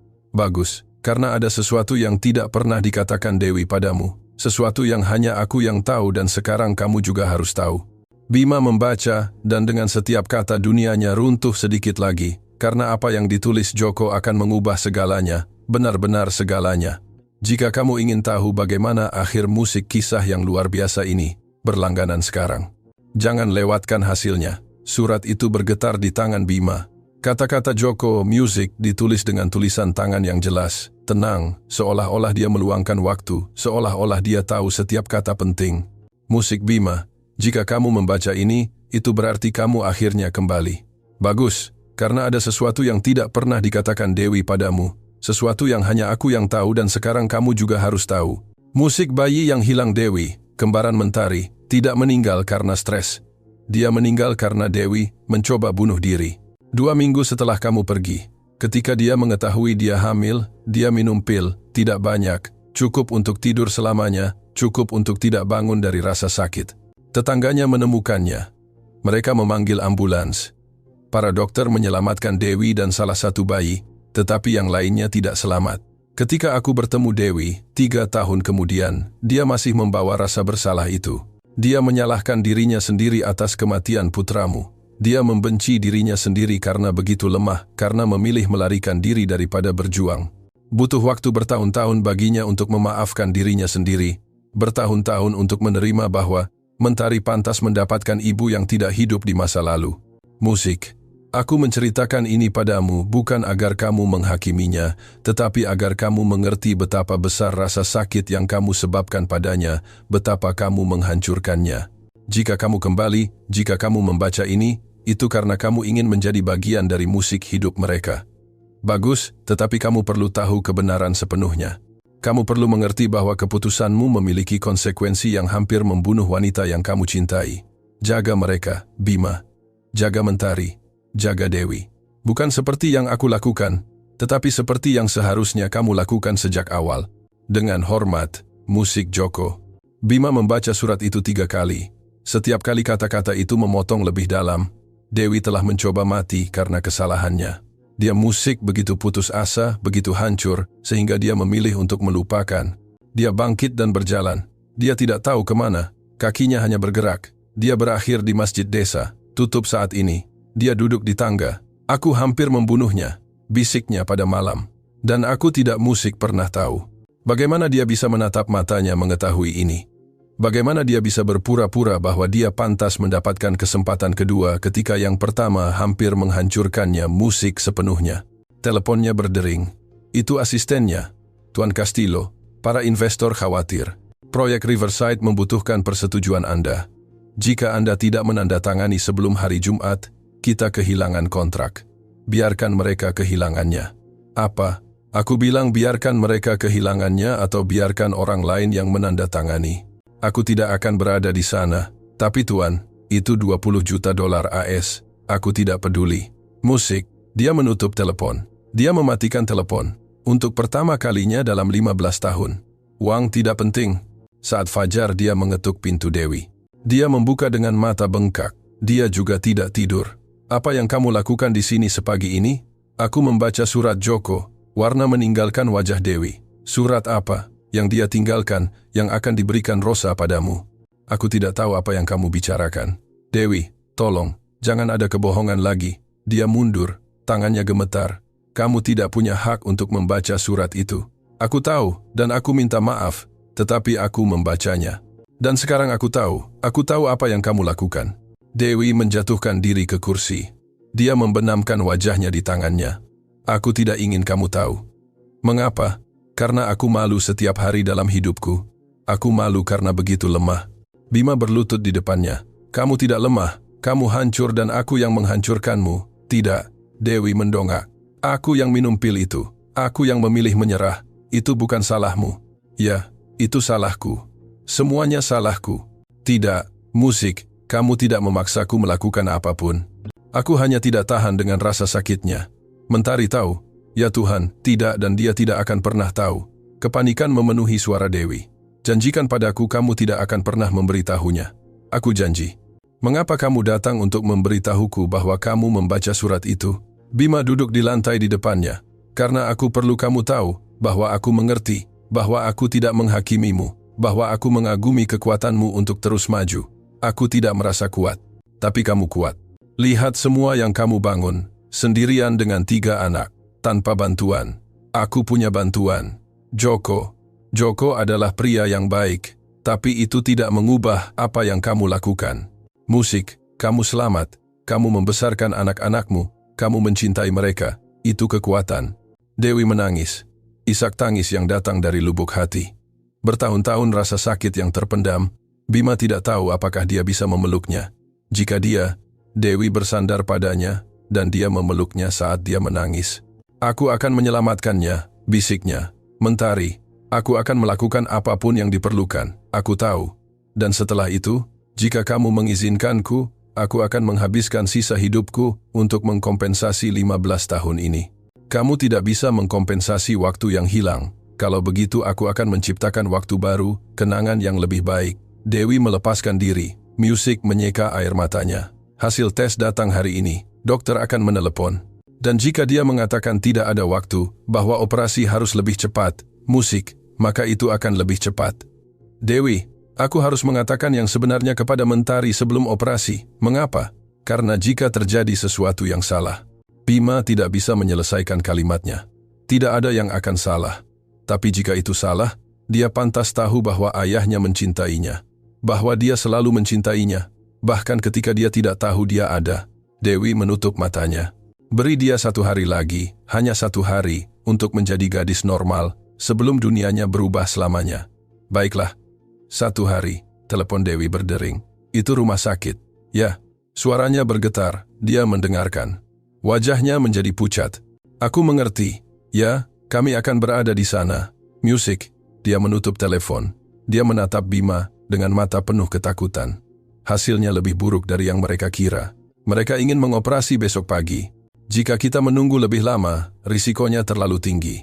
Musik besok. Kita harus berada di rumah sakit jam 6 pagi. 1 hari. Musik. Mereka punya 1 hari untuk bersiap. 1 hari bagi Mentari untuk mengetahui kebenaran. 1 hari bagi Bima untuk menjadi ayah untuk pertama kalinya. Aku akan memberitahunya hari ini, kata Bima. Malam ini. Kamu yakin? Tidak. Tapi itu hal yang benar untuk dilakukan. Dewi mengangguk, bangkit dan berjalan menuju kamar tempat anak-anak tidur. Kalau begitu bersiaplah, karena ketika kamu mengatakan segalanya, itu akan berubah untuk kita semua. Bima menghabiskan hari itu untuk bersiap. Dia menelepon musik rumah sakit, membayar di muka, memastikan mereka memiliki ahli bedah terbaik, perawat terbaik, peralatan terbaik. Dia menelepon pengacaranya, mengubah surat wasiatnya. Jika terjadi sesuatu padanya, semuanya akan diberikan kepada Dewi dan anak-anak. Dia menelepon musik ibunya, yang tidak dia ajak bicara selama berbulan-bulan. Bu, aku punya seorang putri. Apa? Seorang putri berusia 12 tahun. Dan besok dia akan dioperasi jantung. Ibunya menangis. Music. Dia membuat janji yang dia tidak yakin bisa dia tepati, tetapi dia memberinya restunya. Pukul 6 sore dia kembali ke rumah Dewi. Mentari ada di halaman sendirian. Melihat matahari terbenam, dia duduk di sampingnya. Apakah kamu takut besok? Ya, aku juga. Mengapa kamu takut? Bima menarik napas dalam-dalam. Musik, sudah waktunya. Karena kamu penting bagiku, Mentari, lebih penting dari yang bisa kamu bayangkan. Kamu baru mengenalku. Itu tidak sepenuhnya benar. Mentari menatapnya, mata yang begitu mirip dengannya. Apa maksudmu? Bima melihat ke arah rumah. Dewi ada di jendela. Musik, dia mengangguk, memberinya izin. Mentari, ada yang perlu aku katakan padamu, sesuatu yang seharusnya kamu ketahui sejak lama. Gadis itu menjadi tegang. Apa? Aku bertemu ibumu bertahun-tahun yang lalu, sebelum kamu lahir.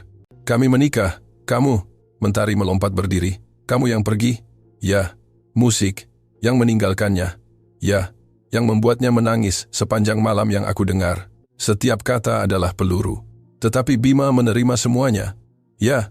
Dan sekarang kamu datang untuk bermain pahlawan? Tidak. Aku datang untuk mengatakan yang sebenarnya. Kebenaran apa? Bima berdiri, melihat gadis yang sengit, berani, hancur ini. Bahwa kamu adalah putriku, Mentari. Aku ayahmu. Dunia berhenti. Angin berhenti bertiup. Burung-burung berhenti bernyanyi. Mentari menatapnya. Lalu dia melihat ke arah rumah di mana Dewi keluar ke teras. Bu.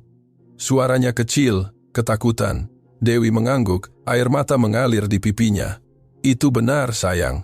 Mentari menatap Bima, ke Dewi, kembali ke Bima, dan kemudian dia berlari. Bukan ke arah mereka, tetapi menjauh, menuju lapangan.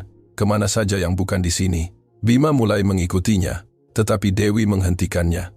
Biarkan dia perlu memproses. Bagaimana jika dia tidak kembali? Dia akan kembali. Dia selalu kembali. Mereka menunggu 1 jam, 2. Ketika Mentari kembali, matanya merah, tetapi wajahnya tegas.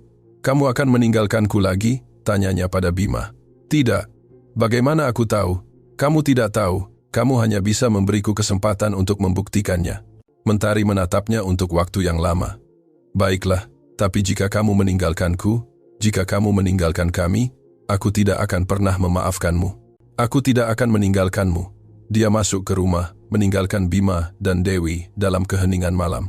Dia musik tahu sekarang, kata Dewi. Ya, dan sekarang apa? Sekarang kita menyelamatkannya.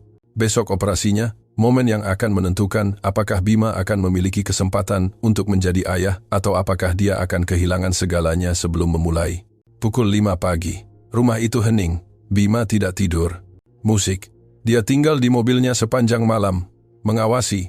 Memastikan tidak ada hal buruk terjadi sebelum fajar. Pukul 5.30. Lampu rumah menyala. Dewi keluar lebih dulu. Musik lalu Mentari. Gadis itu membawa tas kecil. Dia berjalan seolah-olah dia pergi ke sekolah. Seolah-olah ini adalah hari biasa. Tetapi matanya menceritakan kisah lain. Ketakutan. Begitu banyak ketakutan. Siap? Tanya Bima. Mentari mengangguk. Dia tidak berbicara sejak tadi malam, sejak dia tahu kebenarannya. Rosa keluar untuk mengucapkan selamat tinggal. Dia memeluk Mentari erat-erat. Kamu gadis paling berani yang aku kenal. Kamu akan baik-baik saja. Dan jika tidak, jangan katakan itu. Bu, tapi jika aku tidak bangun. Rosa menatap Bima dengan mata yang mengatakan, ini salahmu, perbaiki. Musik, kamu akan bangun, kata Bima. Aku janji, kamu tidak bisa menjanjikan itu. Kamu benar, tapi aku akan berada di sana sepanjang waktu musik, dan ketika kamu bangun, aku akan menunggumu. Perjalanan itu hening. Mentari melihat keluar jendela. Dewi meremas tangannya. Bima mengemudi terlalu cepat, lalu terlalu lambat. Dia tidak tahu bagaimana menangani teror ini. Di rumah sakit dia disambut oleh tim lengkap. Perawat, dokter, semuanya bergerak sangat cepat. Tuan Castillo, terima kasih sudah datang pagi-pagi. Musik, kami perlu Anda menandatangani dokumen-dokumen ini. Bima membaca. Risiko. Musik komplikasi, kemungkinan kematian. Dia menandatangani dengan tangan gemetar. Nyonya Martinez, kami perlu Anda juga menandatangani. Dewi mengambil pulpen, musik dia berhenti. Bagaimana jika aku membuat keputusan yang salah? kamu tidak akan melakukannya, kata Bima. Bagaimana kamu tahu? Karena kamu ibunya dan ibu selalu tahu. Dewi mengangguk. Air mata menodai tanda tangan itu. Mereka membawa Mentari ke ruang persiapan, memakaikannya gaun, memasang infus. Gadis itu tidak menangis. Musik, tetapi dia meremas tangan ibunya begitu erat hingga buku-buku jarinya memutih. Bu, jika aku tidak bangun, jangan katakan itu. Tapi jika aku tidak bangun, jaga adik-adikku, katakan pada mereka aku mencintai mereka. Kamu akan mengatakannya sendiri. Dan, Bu, maafkan aku. Mengapa? Karena tidak cukup baik, karena membuatmu menghabiskan begitu banyak uang, karena menjadi alasan kamu selalu sedih. Dewi ambruk, memeluk putrinya dengan segenap keberadaannya. Kamu adalah alasan aku masih hidup. Kamu adalah segalanya bagiku. Jangan pernah berpikir kamu tidak cukup baik. Bima memperhatikan dari pintu. Momen ini, cinta ini musik, adalah apa yang dia lewatkan 12 tahun yang lalu. Kelahiran, hari-hari pertama, semua momen yang dia lewatkan. Kamu bisa mendekat, kata Dewi tanpa melihatnya. Aku tidak ingin mengganggu, kamu ayahnya. Kamu punya hak. Bima mendekat ke sisi lain tempat tidur. Dia menyentuh tangan Mentari, dingin. Musik. Halo, putri kecil, bisiknya. Kamu berjuang dengan baik, kami bangga. Musik monitor berbunyi terus-menerus. Ventilator melakukan tugasnya. Seorang perawat masuk. Anda harus keluar. Dia perlu istirahat. Bisakah kami tinggal di dekat sini? Tanya Dewi. Ada ruang tunggu di lantai ini. Anda bisa tinggal di sana. Mereka keluar perlahan, seolah meninggalkan ruangan berarti meninggalkannya. Di ruang tunggu, Dewi duduk, musik, kelelahan, hancur. Terima kasih, katanya. Untuk apa? Untuk darahmu, untuk uangnya, untuk berada di sini. Kamu tidak perlu berterima kasih padaku. Aku harus, karena melakukan apa yang seharusnya aku lakukan sejak awal. Tapi kamu melakukannya sekarang. Itu berarti. Bima duduk di sampingnya. Dewi, aku perlu menanyakan sesuatu padamu. Apa? Surat Joko, ketika dia mengatakan kamu mencoba, bahwa kamu minum pil. Musik. Apakah kamu pernah berpikir untuk melakukannya lagi? Dia menatapnya terkejut dengan pertanyaan itu. Tidak pernah. Ada saat-saat gelap ketika Joko Musik meninggal, ketika aku tidak punya uang untuk makanan. Tapi tidak, aku tidak pernah memikirkannya lagi. Musik, mengapa? Karena dia. Dewi melihat ke arah kamar tempat Mentari tidur, karena dia menyelamatkanku sama seperti aku menyelamatkannya. Bima mengangguk. Dia mengerti. Kamu? Tanya Dewi. Apakah kamu pernah berpikir untuk... Tidak seperti itu, tapi ada malam-malam ketika aku berharap tidak bangun. Malam-malam ketika kekosongan begitu besar sehingga aku tidak tahu bagaimana melanjutkan. Dan apa yang menghentikanmu? Harapan bodoh bahwa suatu hari aku bisa memperbaiki apa yang aku rusak. Musik. Dan kamu pikir kamu bisa memperbaikinya? Aku tidak tahu, tetapi aku akan mencoba setiap hari selama sisa hidupku. Dewi meletakkan kepalanya di bahu Bima, kelelahan. Baiklah, kamu bisa mencoba. Mereka tetap seperti itu, dua orang yang hancur mencoba untuk sembuh, bersatu musik, oleh seorang gadis yang berjuang untuk hidupnya di kamar sebelah. Jam berlalu, malam tiba, musik monitor terus berbunyi, ventilator terus bekerja, dan Mentari terus berjuang, karena dia adalah seorang pejuang seperti ibunya, seperti ayahnya seharusnya. Dan besok ketika dia bangun, segalanya akan berbeda, musik atau segalanya akan berakhir. Hari kedua di rumah sakit. Mentari masih terhubung ke mesin, tetapi tanda-tanda vitalnya stabil, kuat. Dia berjuang, kata Dr. Ramirez dalam kunjungan paginya. Tubuhnya merespons dengan baik. Dewi menangis lega. Bima hanya melihat putrinya, kagum pada kekuatannya. Kapan musik dia akan bangun? Tanya Dewi. Segera, mungkin hari ini, mungkin besok. Tubuhnya yang memutuskan. Ketika musik dokter pergi, Bima menyadari Dewi menatapnya dengan aneh. Ada apa? Aku perlu mengatakan sesuatu padamu. Sekarang, sebelum dia bangun, sebelum terlambat. Bima merasakan berat di dadanya. Sudah ada begitu banyak pengungkapan, begitu banyak rahasia, apalagi yang bisa musik ada. Baiklah, katakan padaku. Dewi melihat ke arah pintu. Dia memastikan mereka sendirian. Anak-anak yang lain, Rafli dan Fadil. Ada apa dengan mereka? Mereka bukan anak Joko. Bima mengerutkan kening. Aku tidak mengerti. Kamu bilang mereka anaknya. Aku bilang Joko adalah ayah mereka. Dan dia adalah ayah dalam segala hal yang penting. Tapi secara biologis, dunia Bima mulai berputar. Tidak ya, tidak mungkin. Itu mungkin. Bima bangkit, berjalan menuju jendela. Dia butuh udara, ruang, sesuatu. Kamu mengatakan bahwa mereka bertiga adalah anakmu. Kata-kata itu keluar seperti bisikan. Mentari, Rafli, Fadil, ketiganya. Ya, bagaimana? Dewi menyeka air mata yang sudah mengalir. Setelah Mentari lahir, setelah dia selamat, aku bersumpah tidak akan pernah mencarimu lagi. Aku telah menutup bab itu, tetapi 2 tahun kemudian aku datang ke ibu kota untuk mencari pekerjaan yang lebih baik, sesuatu yang musik akan memungkinkan aku memberikan kehidupan yang lebih baik untuk Mentari. Aku mencarimu dan aku melihatmu di sebuah kafe bersama seorang wanita, tertawa, bahagia, seolah-olah kami tidak pernah ada. Bima menutup matanya. Dia ingat waktu itu, wanita, musik pesta, mencoba mengisi kekosongan dengan apapun yang akan mengalihkan perhatiannya. Aku tidak pergi untuk bicara denganmu, aku hanya mengamatimu. Dan malam itu di hotel tempat aku menginap, aku menangis. Aku menangis untuk semua yang telah aku hilangkan. Untuk semua yang telah kamu pilih di atas kami. Dewi, biarkan aku selesai. Suaranya tegas. Keesokan harinya aku kembali ke desa dan Joko ada di halte bus menungguku. Dia datang mencariku karena Rosa memberitahunya bahwa aku pergi ke ibu kota. Dia tahu mengapa kamu pergi. Dia tahu kamu perlu menutup bab itu. Dia membawaku ke rumahnya, membuatkanku kopi, membiarkanku menangis dan malam itu. Aku perlu merasa hidup. Aku perlu melupakan. Joko baik, sabar, dan itu terjadi. Bima mengepalkan tinjunya. Dia tidak punya hak untuk merasa cemburu, musik, tetapi dia merasakannya. Aku hamil malam itu. Kembar lagi, Rafli dan Fadil. Jadi mereka anak Joko kan? Dewi menggelengkan kepalanya. Para dokter bilang itu tidak mungkin, bahwa aku hamil sebelum malam itu, setidaknya 2 minggu sebelumnya. Bima berbalik perlahan, 2 minggu sebelumnya.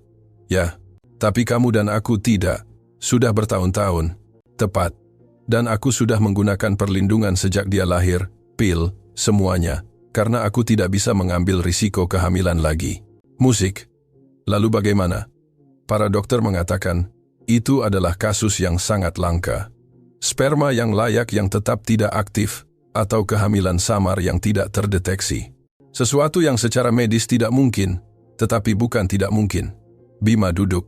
Musik kakinya tidak menopangnya. Kamu mengatakan bahwa entah bagaimana bertahun-tahun kemudian kamu hamil dariku. Musik.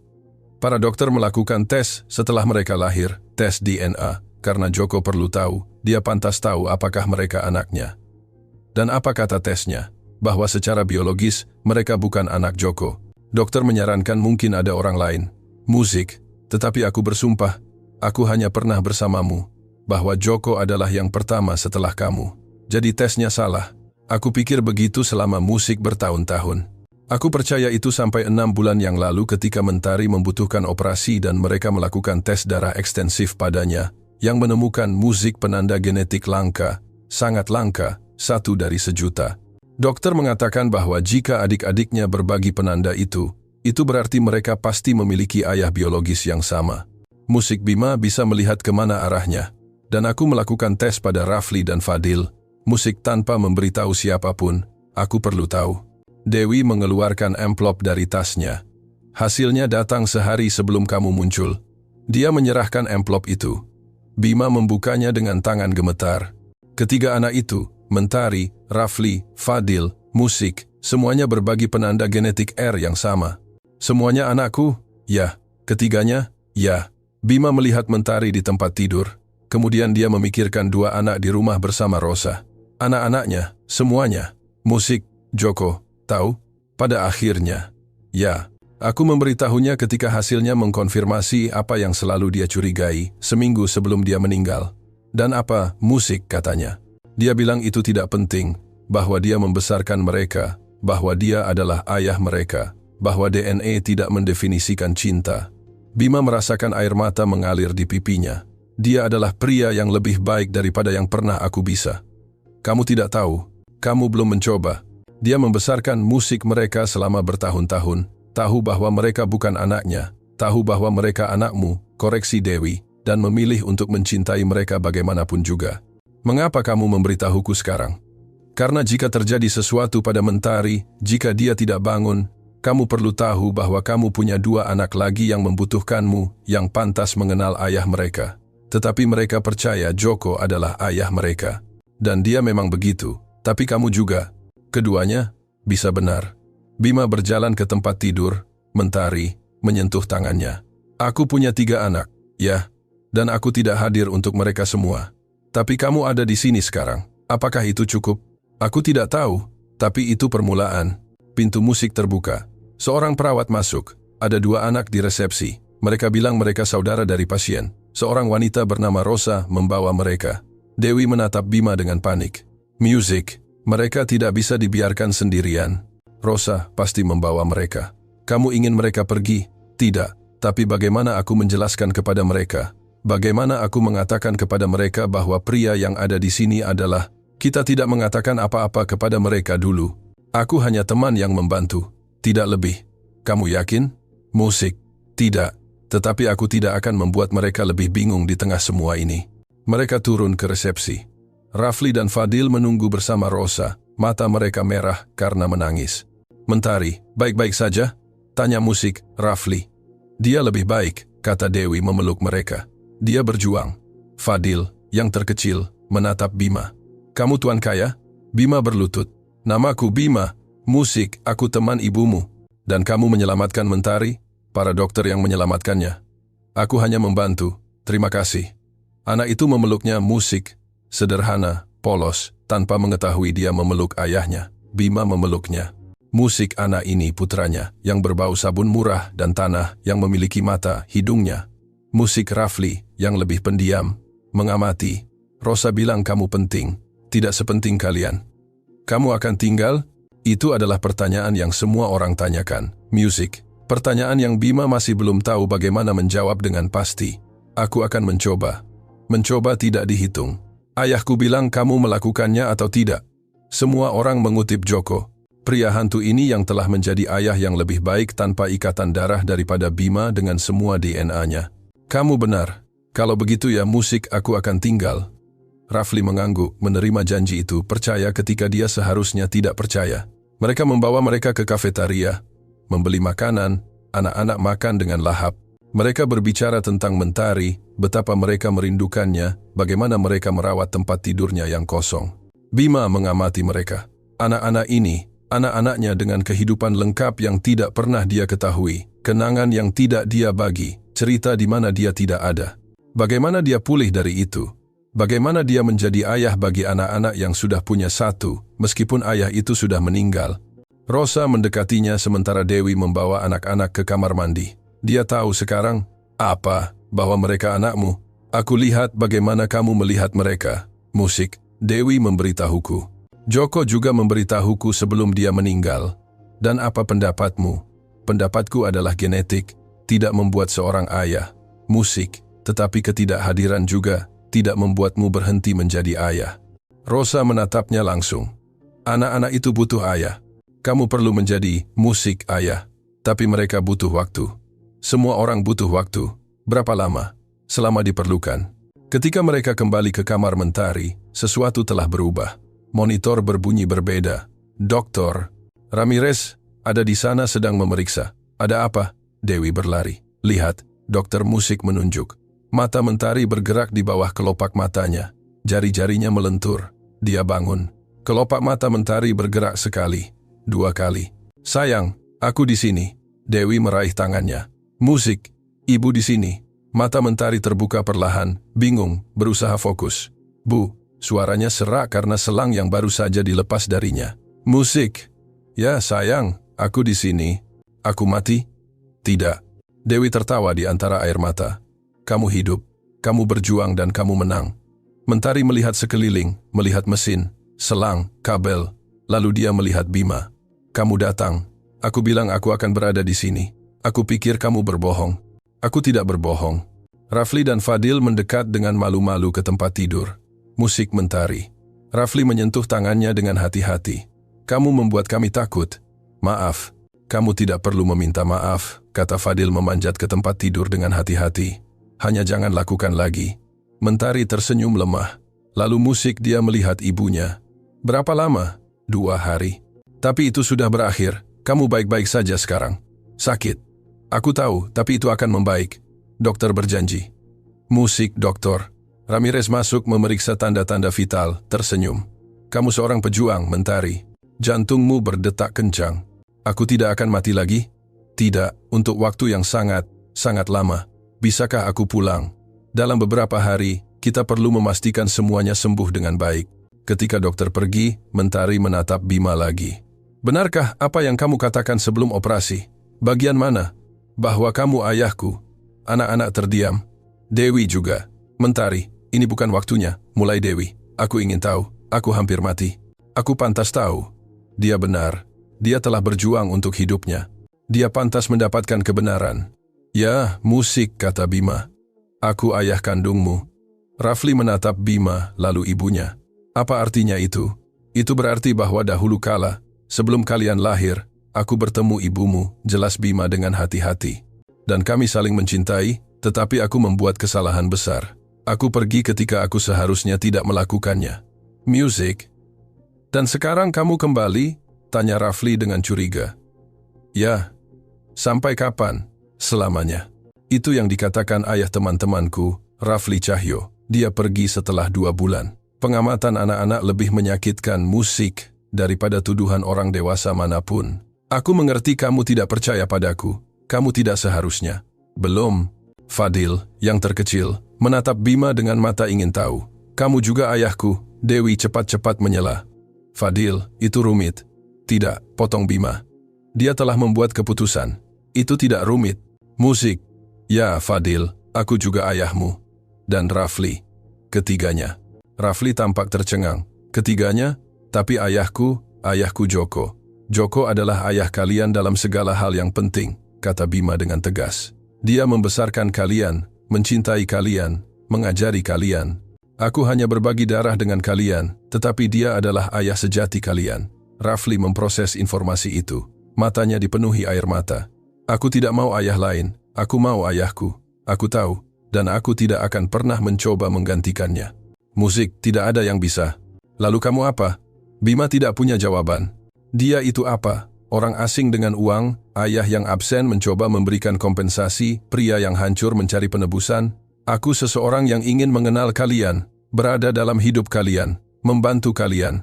Jika kalian musik mengizinkanku, dan jika kami tidak mengizinkanmu, tanya Mentari dari tempat tidur, maka aku akan menghormati itu, tetapi aku tidak menyerah. Aku akan tetap di sini, meskipun dari jauh. Mentari, musik, menatapnya, menilai, memutuskan. Baiklah, kamu bisa tinggal untuk saat ini. Terima kasih, tapi kami punya aturan. Apa? Jangan membuat ibu menangis, oke? Jangan menjanjikan hal-hal yang tidak bisa kamu tepati. Mengerti? Dan jika kamu pergi lagi, jangan pernah kembali. Aturan terakhir lebih membebani daripada 2 lainnya. Aku terima. Dewi memperhatikan. Wajahnya adalah campuran harapan dan teror. Harapan bahwa ini bisa berhasil. Teror bahwa segalanya akan runtuh lagi. Rosa masuk membawa makanan. Dia berhenti melihat pemandangan itu. Ketiga anak di sekitar tempat tidur, musik, Dewi dan Bima di kedua sisi seperti keluarga. Apakah aku mengganggu? Tidak, kata Mentari. Kami sudah selesai bicara, dan kami memutuskan untuk memberinya kesempatan, tetapi hanya 1. Rosa menatap Bima.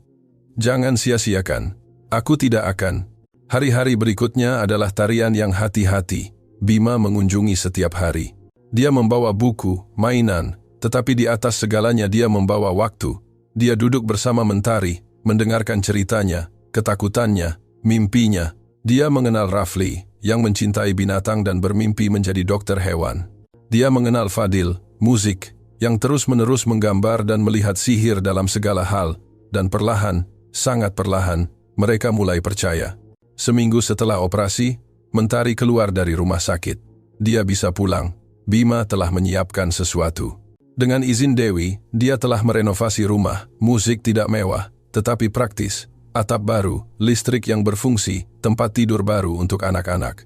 Ketika mereka tiba, Mentari melihat sekeliling dengan mata lebar. Kamu yang melakukan ini? Musik. Aku ingin kamu kembali ke rumah yang aman. Itu terlalu banyak. Itu tidak cukup. Tidak akan pernah cukup untuk mengkompensasi tahun-tahun yang hilang. Tapi itu permulaan.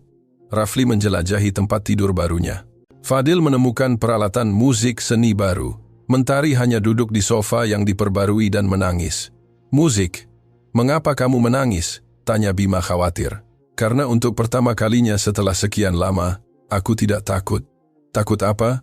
Takut atap akan runtuh, takut listrik akan mati, takut kita tidak punya cukup. Mentari menatapnya. Terima kasih. Itu adalah pertama kalinya dia mengucapkan terima kasih untuk sesuatu.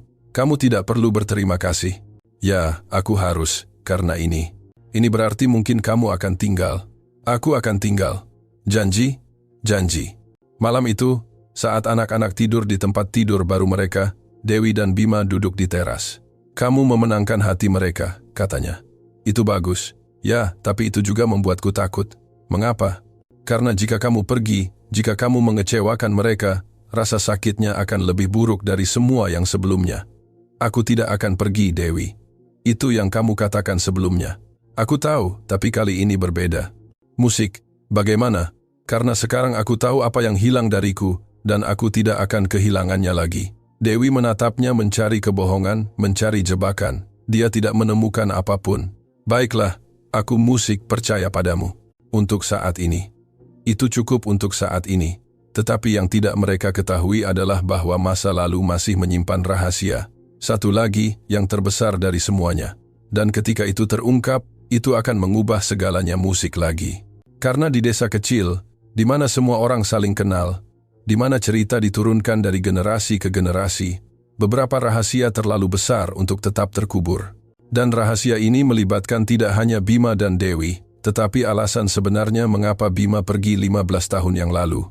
Alasan yang bahkan tidak dia ketahui sepenuhnya. 1 bulan kemudian, hidup telah menemukan ritme yang rapuh, baru, tetapi ritme. Bima telah menyewa rumah di desa, dekat, tetapi tidak mengganggu. Dia menghabiskan sore hari bersama anak-anak, mengantar mereka ke sekolah, membantu dengan pekerjaan rumah. Mentari pulih dengan baik, jantungnya berdetak kencang, mimpi buruknya lebih jarang. Rafli mulai memanggilnya Bima alih-alih tuan. Fadil telah menggambar potretnya yang disimpan Bima di dompetnya. Dewi mengamati semuanya dengan kehati-hatian yang penuh harapan, seperti seseorang yang telah terbakar berkali-kali sehingga dia tidak mempercayai api, bahkan ketika itu memberikan kehangatan. Tetapi pada suatu sore minggu, segalanya musik berubah. Seorang wanita tiba di desa, tua, elegan, mengendarai mobil mahal. Dia bertanya tentang Bima. Rosa melihatnya lebih dulu. Sesuatu pada wanita itu tampak akrab, musik mengganggu. Wanita itu mengetuk pintu Bima, dia membuka dan musik terkejut. Halo nak, Bu, apa yang kamu lakukan di sini? Aku datang untuk bertemu cucu-cucuku, atau apakah kamu berencana menyembunyikan mereka dariku selamanya? Bima membiarkannya masuk. Ibunya, Bu Sandra, melihat sekeliling dengan ketidaksetujuan yang nyaris tidak disembunyikan. Rumah sewaan itu sederhana menurut standarnya. Mengapa kamu benar-benar datang? Adikmu memberitahuku segalanya tentang gadis itu, operasinya, 2 lainnya. Mulut Julia besar, dia adikmu, dia khawatir. Bima duduk, dia sudah menghadapi terlalu banyak hantu. Ibunya adalah yang lain. Apa yang kamu inginkan? Aku ingin tahu mengapa kamu membuang hidupmu untuk wanita desa dan 3 anak haram. Kata itu menusuk. Bima bangkit, keluar dari rumahku. Bima, duduklah, kita perlu bicara. Kita tidak punya apa-apa untuk dibicarakan. Kita punya tentang 15 tahun yang lalu. Tentang mengapa kamu benar-benar pergi. Bima diam. Aku pergi karena aku punya kesempatan. Kamu pergi karena aku memaksamu. Keheningan memenuhi ruangan. Apa? Bu Sandra menghela napas, melepas sarung tangannya perlahan. Isyarat yang Bima ingat dari masa kecilnya, dia selalu melepas sarung tangannya sebelum percakapan sulit. Investor itu, yang mendanai proyek pertamamu, adalah ayahmu. Ayah meninggal ketika aku berusia 10 tahun. Tidak, ayah kandungmu, pria yang memberimu nama belakang, yang membesarkanmu. Ya, dia meninggal. Bu Sandra menatapnya langsung. Tapi ayah biologismu masih hidup dan dia ingin bertemu denganmu. Musik, dunia Bima goyah. Apa yang kamu bicarakan? Aku menikah dengan Ridwan Castillo ketika aku hamil dirimu. Musik, dia tahu kamu bukan anaknya, tetapi dia mencintaiku.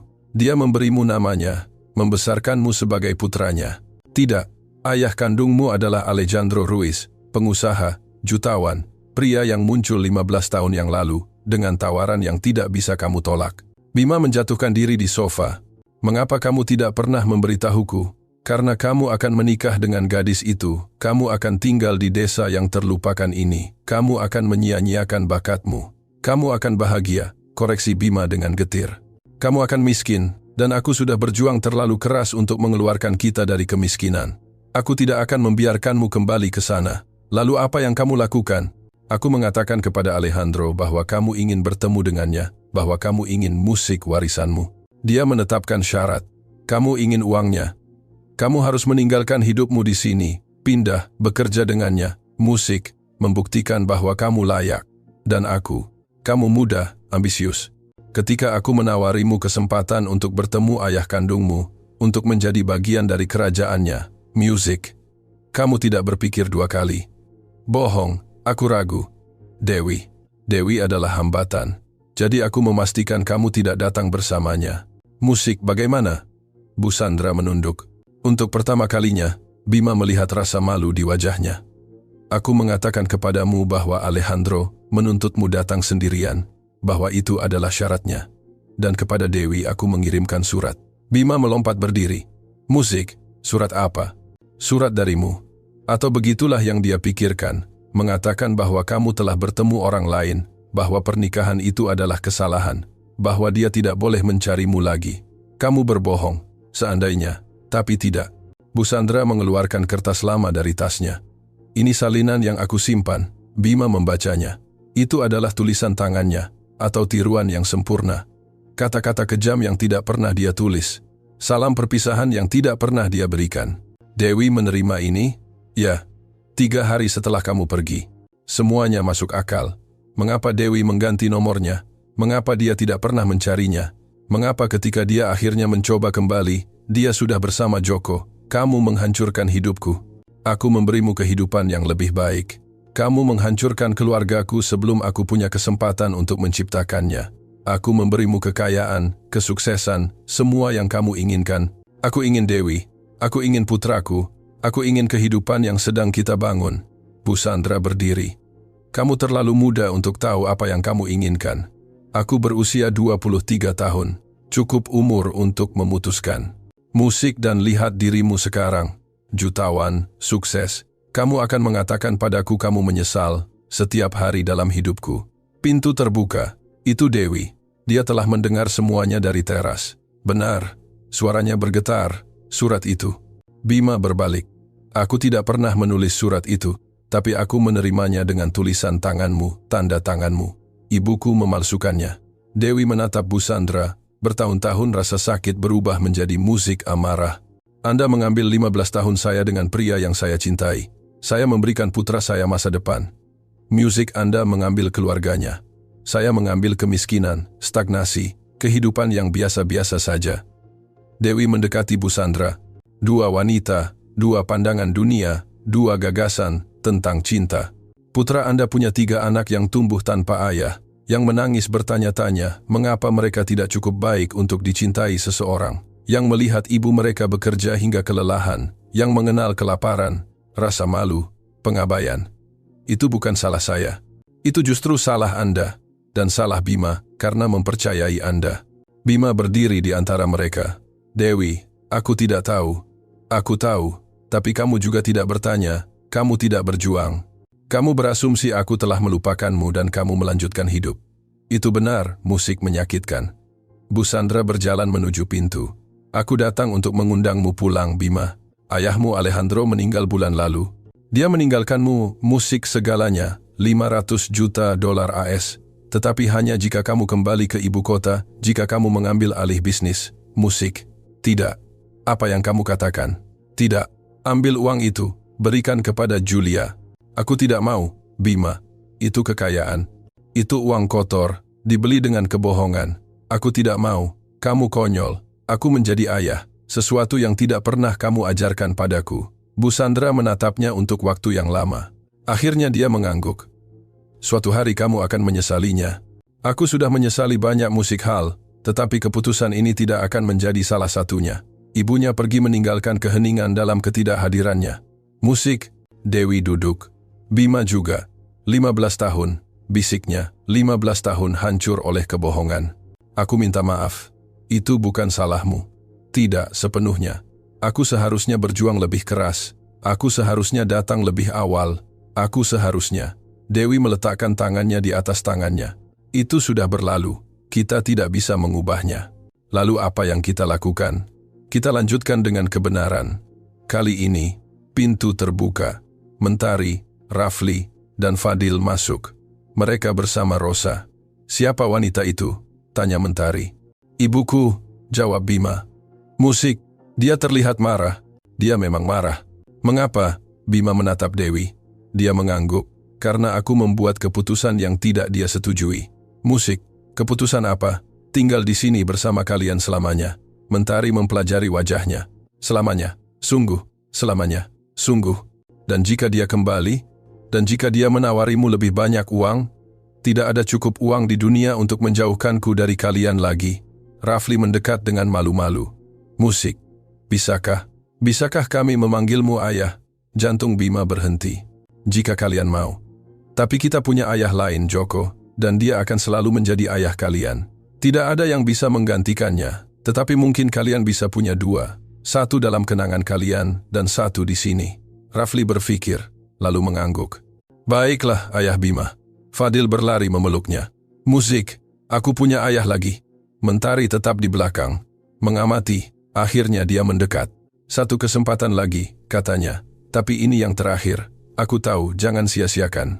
Aku tidak akan melakukannya. Dia memeluknya. Dan untuk pertama kalinya dalam 15 tahun, Bima merasa dia berada persis di tempat yang seharusnya. 6 bulan kemudian, rumah Dewi sekarang punya teras baru. Bima membangunnya dengan tangannya sendiri. Dia tidak mempekerjakan siapapun. Dia melakukannya sendiri. Setiap paku, setiap papan, anak-anak bermain di halaman. Mentari, pulih sepenuhnya, berlari bersama adik-adiknya. Tawanya memenuhi udara. Bima dan Dewi duduk bersama mengamati. Bahagia? Tanya Dewi. Lebih dari yang pantas aku dapatkan. Semua orang pantas mendapatkan kesempatan kedua, dan kita punya kesempatan kedua. Dewi menatapnya. Ada cinta di matanya, tetapi juga kehati-hatian, bekas luka yang tidak akan pernah hilang sepenuhnya. Tanyakan padaku dalam setahun atau 5, musik, atau 20, dan mungkin saat itu aku punya jawaban. Itu sudah cukup untuk saat ini. Bima telah belajar bahwa cinta tidak selalu datang dengan jaminan, bahwa keluarga dibangun hari demi hari, bahwa menjadi ayah bukan tentang darah, tetapi tentang kehadiran, dan bahwa terkadang harta terbesar bukanlah yang kamu bangun, tetapi yang hampir kamu hilangkan, dan kamu perjuangkan untuk mendapatkannya kembali. Pelajaran. Kisah ini mengajarkan kita bahwa tidak ada kata terlambat untuk kembali ke rumah, bahwa kesalahan masa lalu tidak menentukan masa depan kita, bahwa cinta sejati bertahan dari waktu, musik, kebohongan, bahkan ketidakhadiran. Tetapi di atas segalanya, itu mengajarkan kita bahwa tindakan selalu berbicara lebih keras daripada kata-kata. Bima kehilangan 15 tahun, tetapi dia memenangkan sisa hidupnya. Bukan karena dia punya uang, tetapi karena dia akhirnya musik mengerti apa yang benar-benar penting. Apa yang akan kamu lakukan dalam situasi ini? Apakah kamu akan memilih kesuksesan atau keluarga, musik, kekayaan, atau cinta? Tinggalkan komentarmu. Jika kisah ini menyentuh hatimu, bagikan dengan seseorang yang perlu mendengarnya, seseorang yang jauh dari rumah, seseorang yang berpikir sudah terlambat untuk kembali, karena tidak pernah terlambat selama ada kehidupan, musik, selama ada cinta, selama ada keberanian untuk menghadapi kesalahan kita dan berdamai dengan masa lalu kita.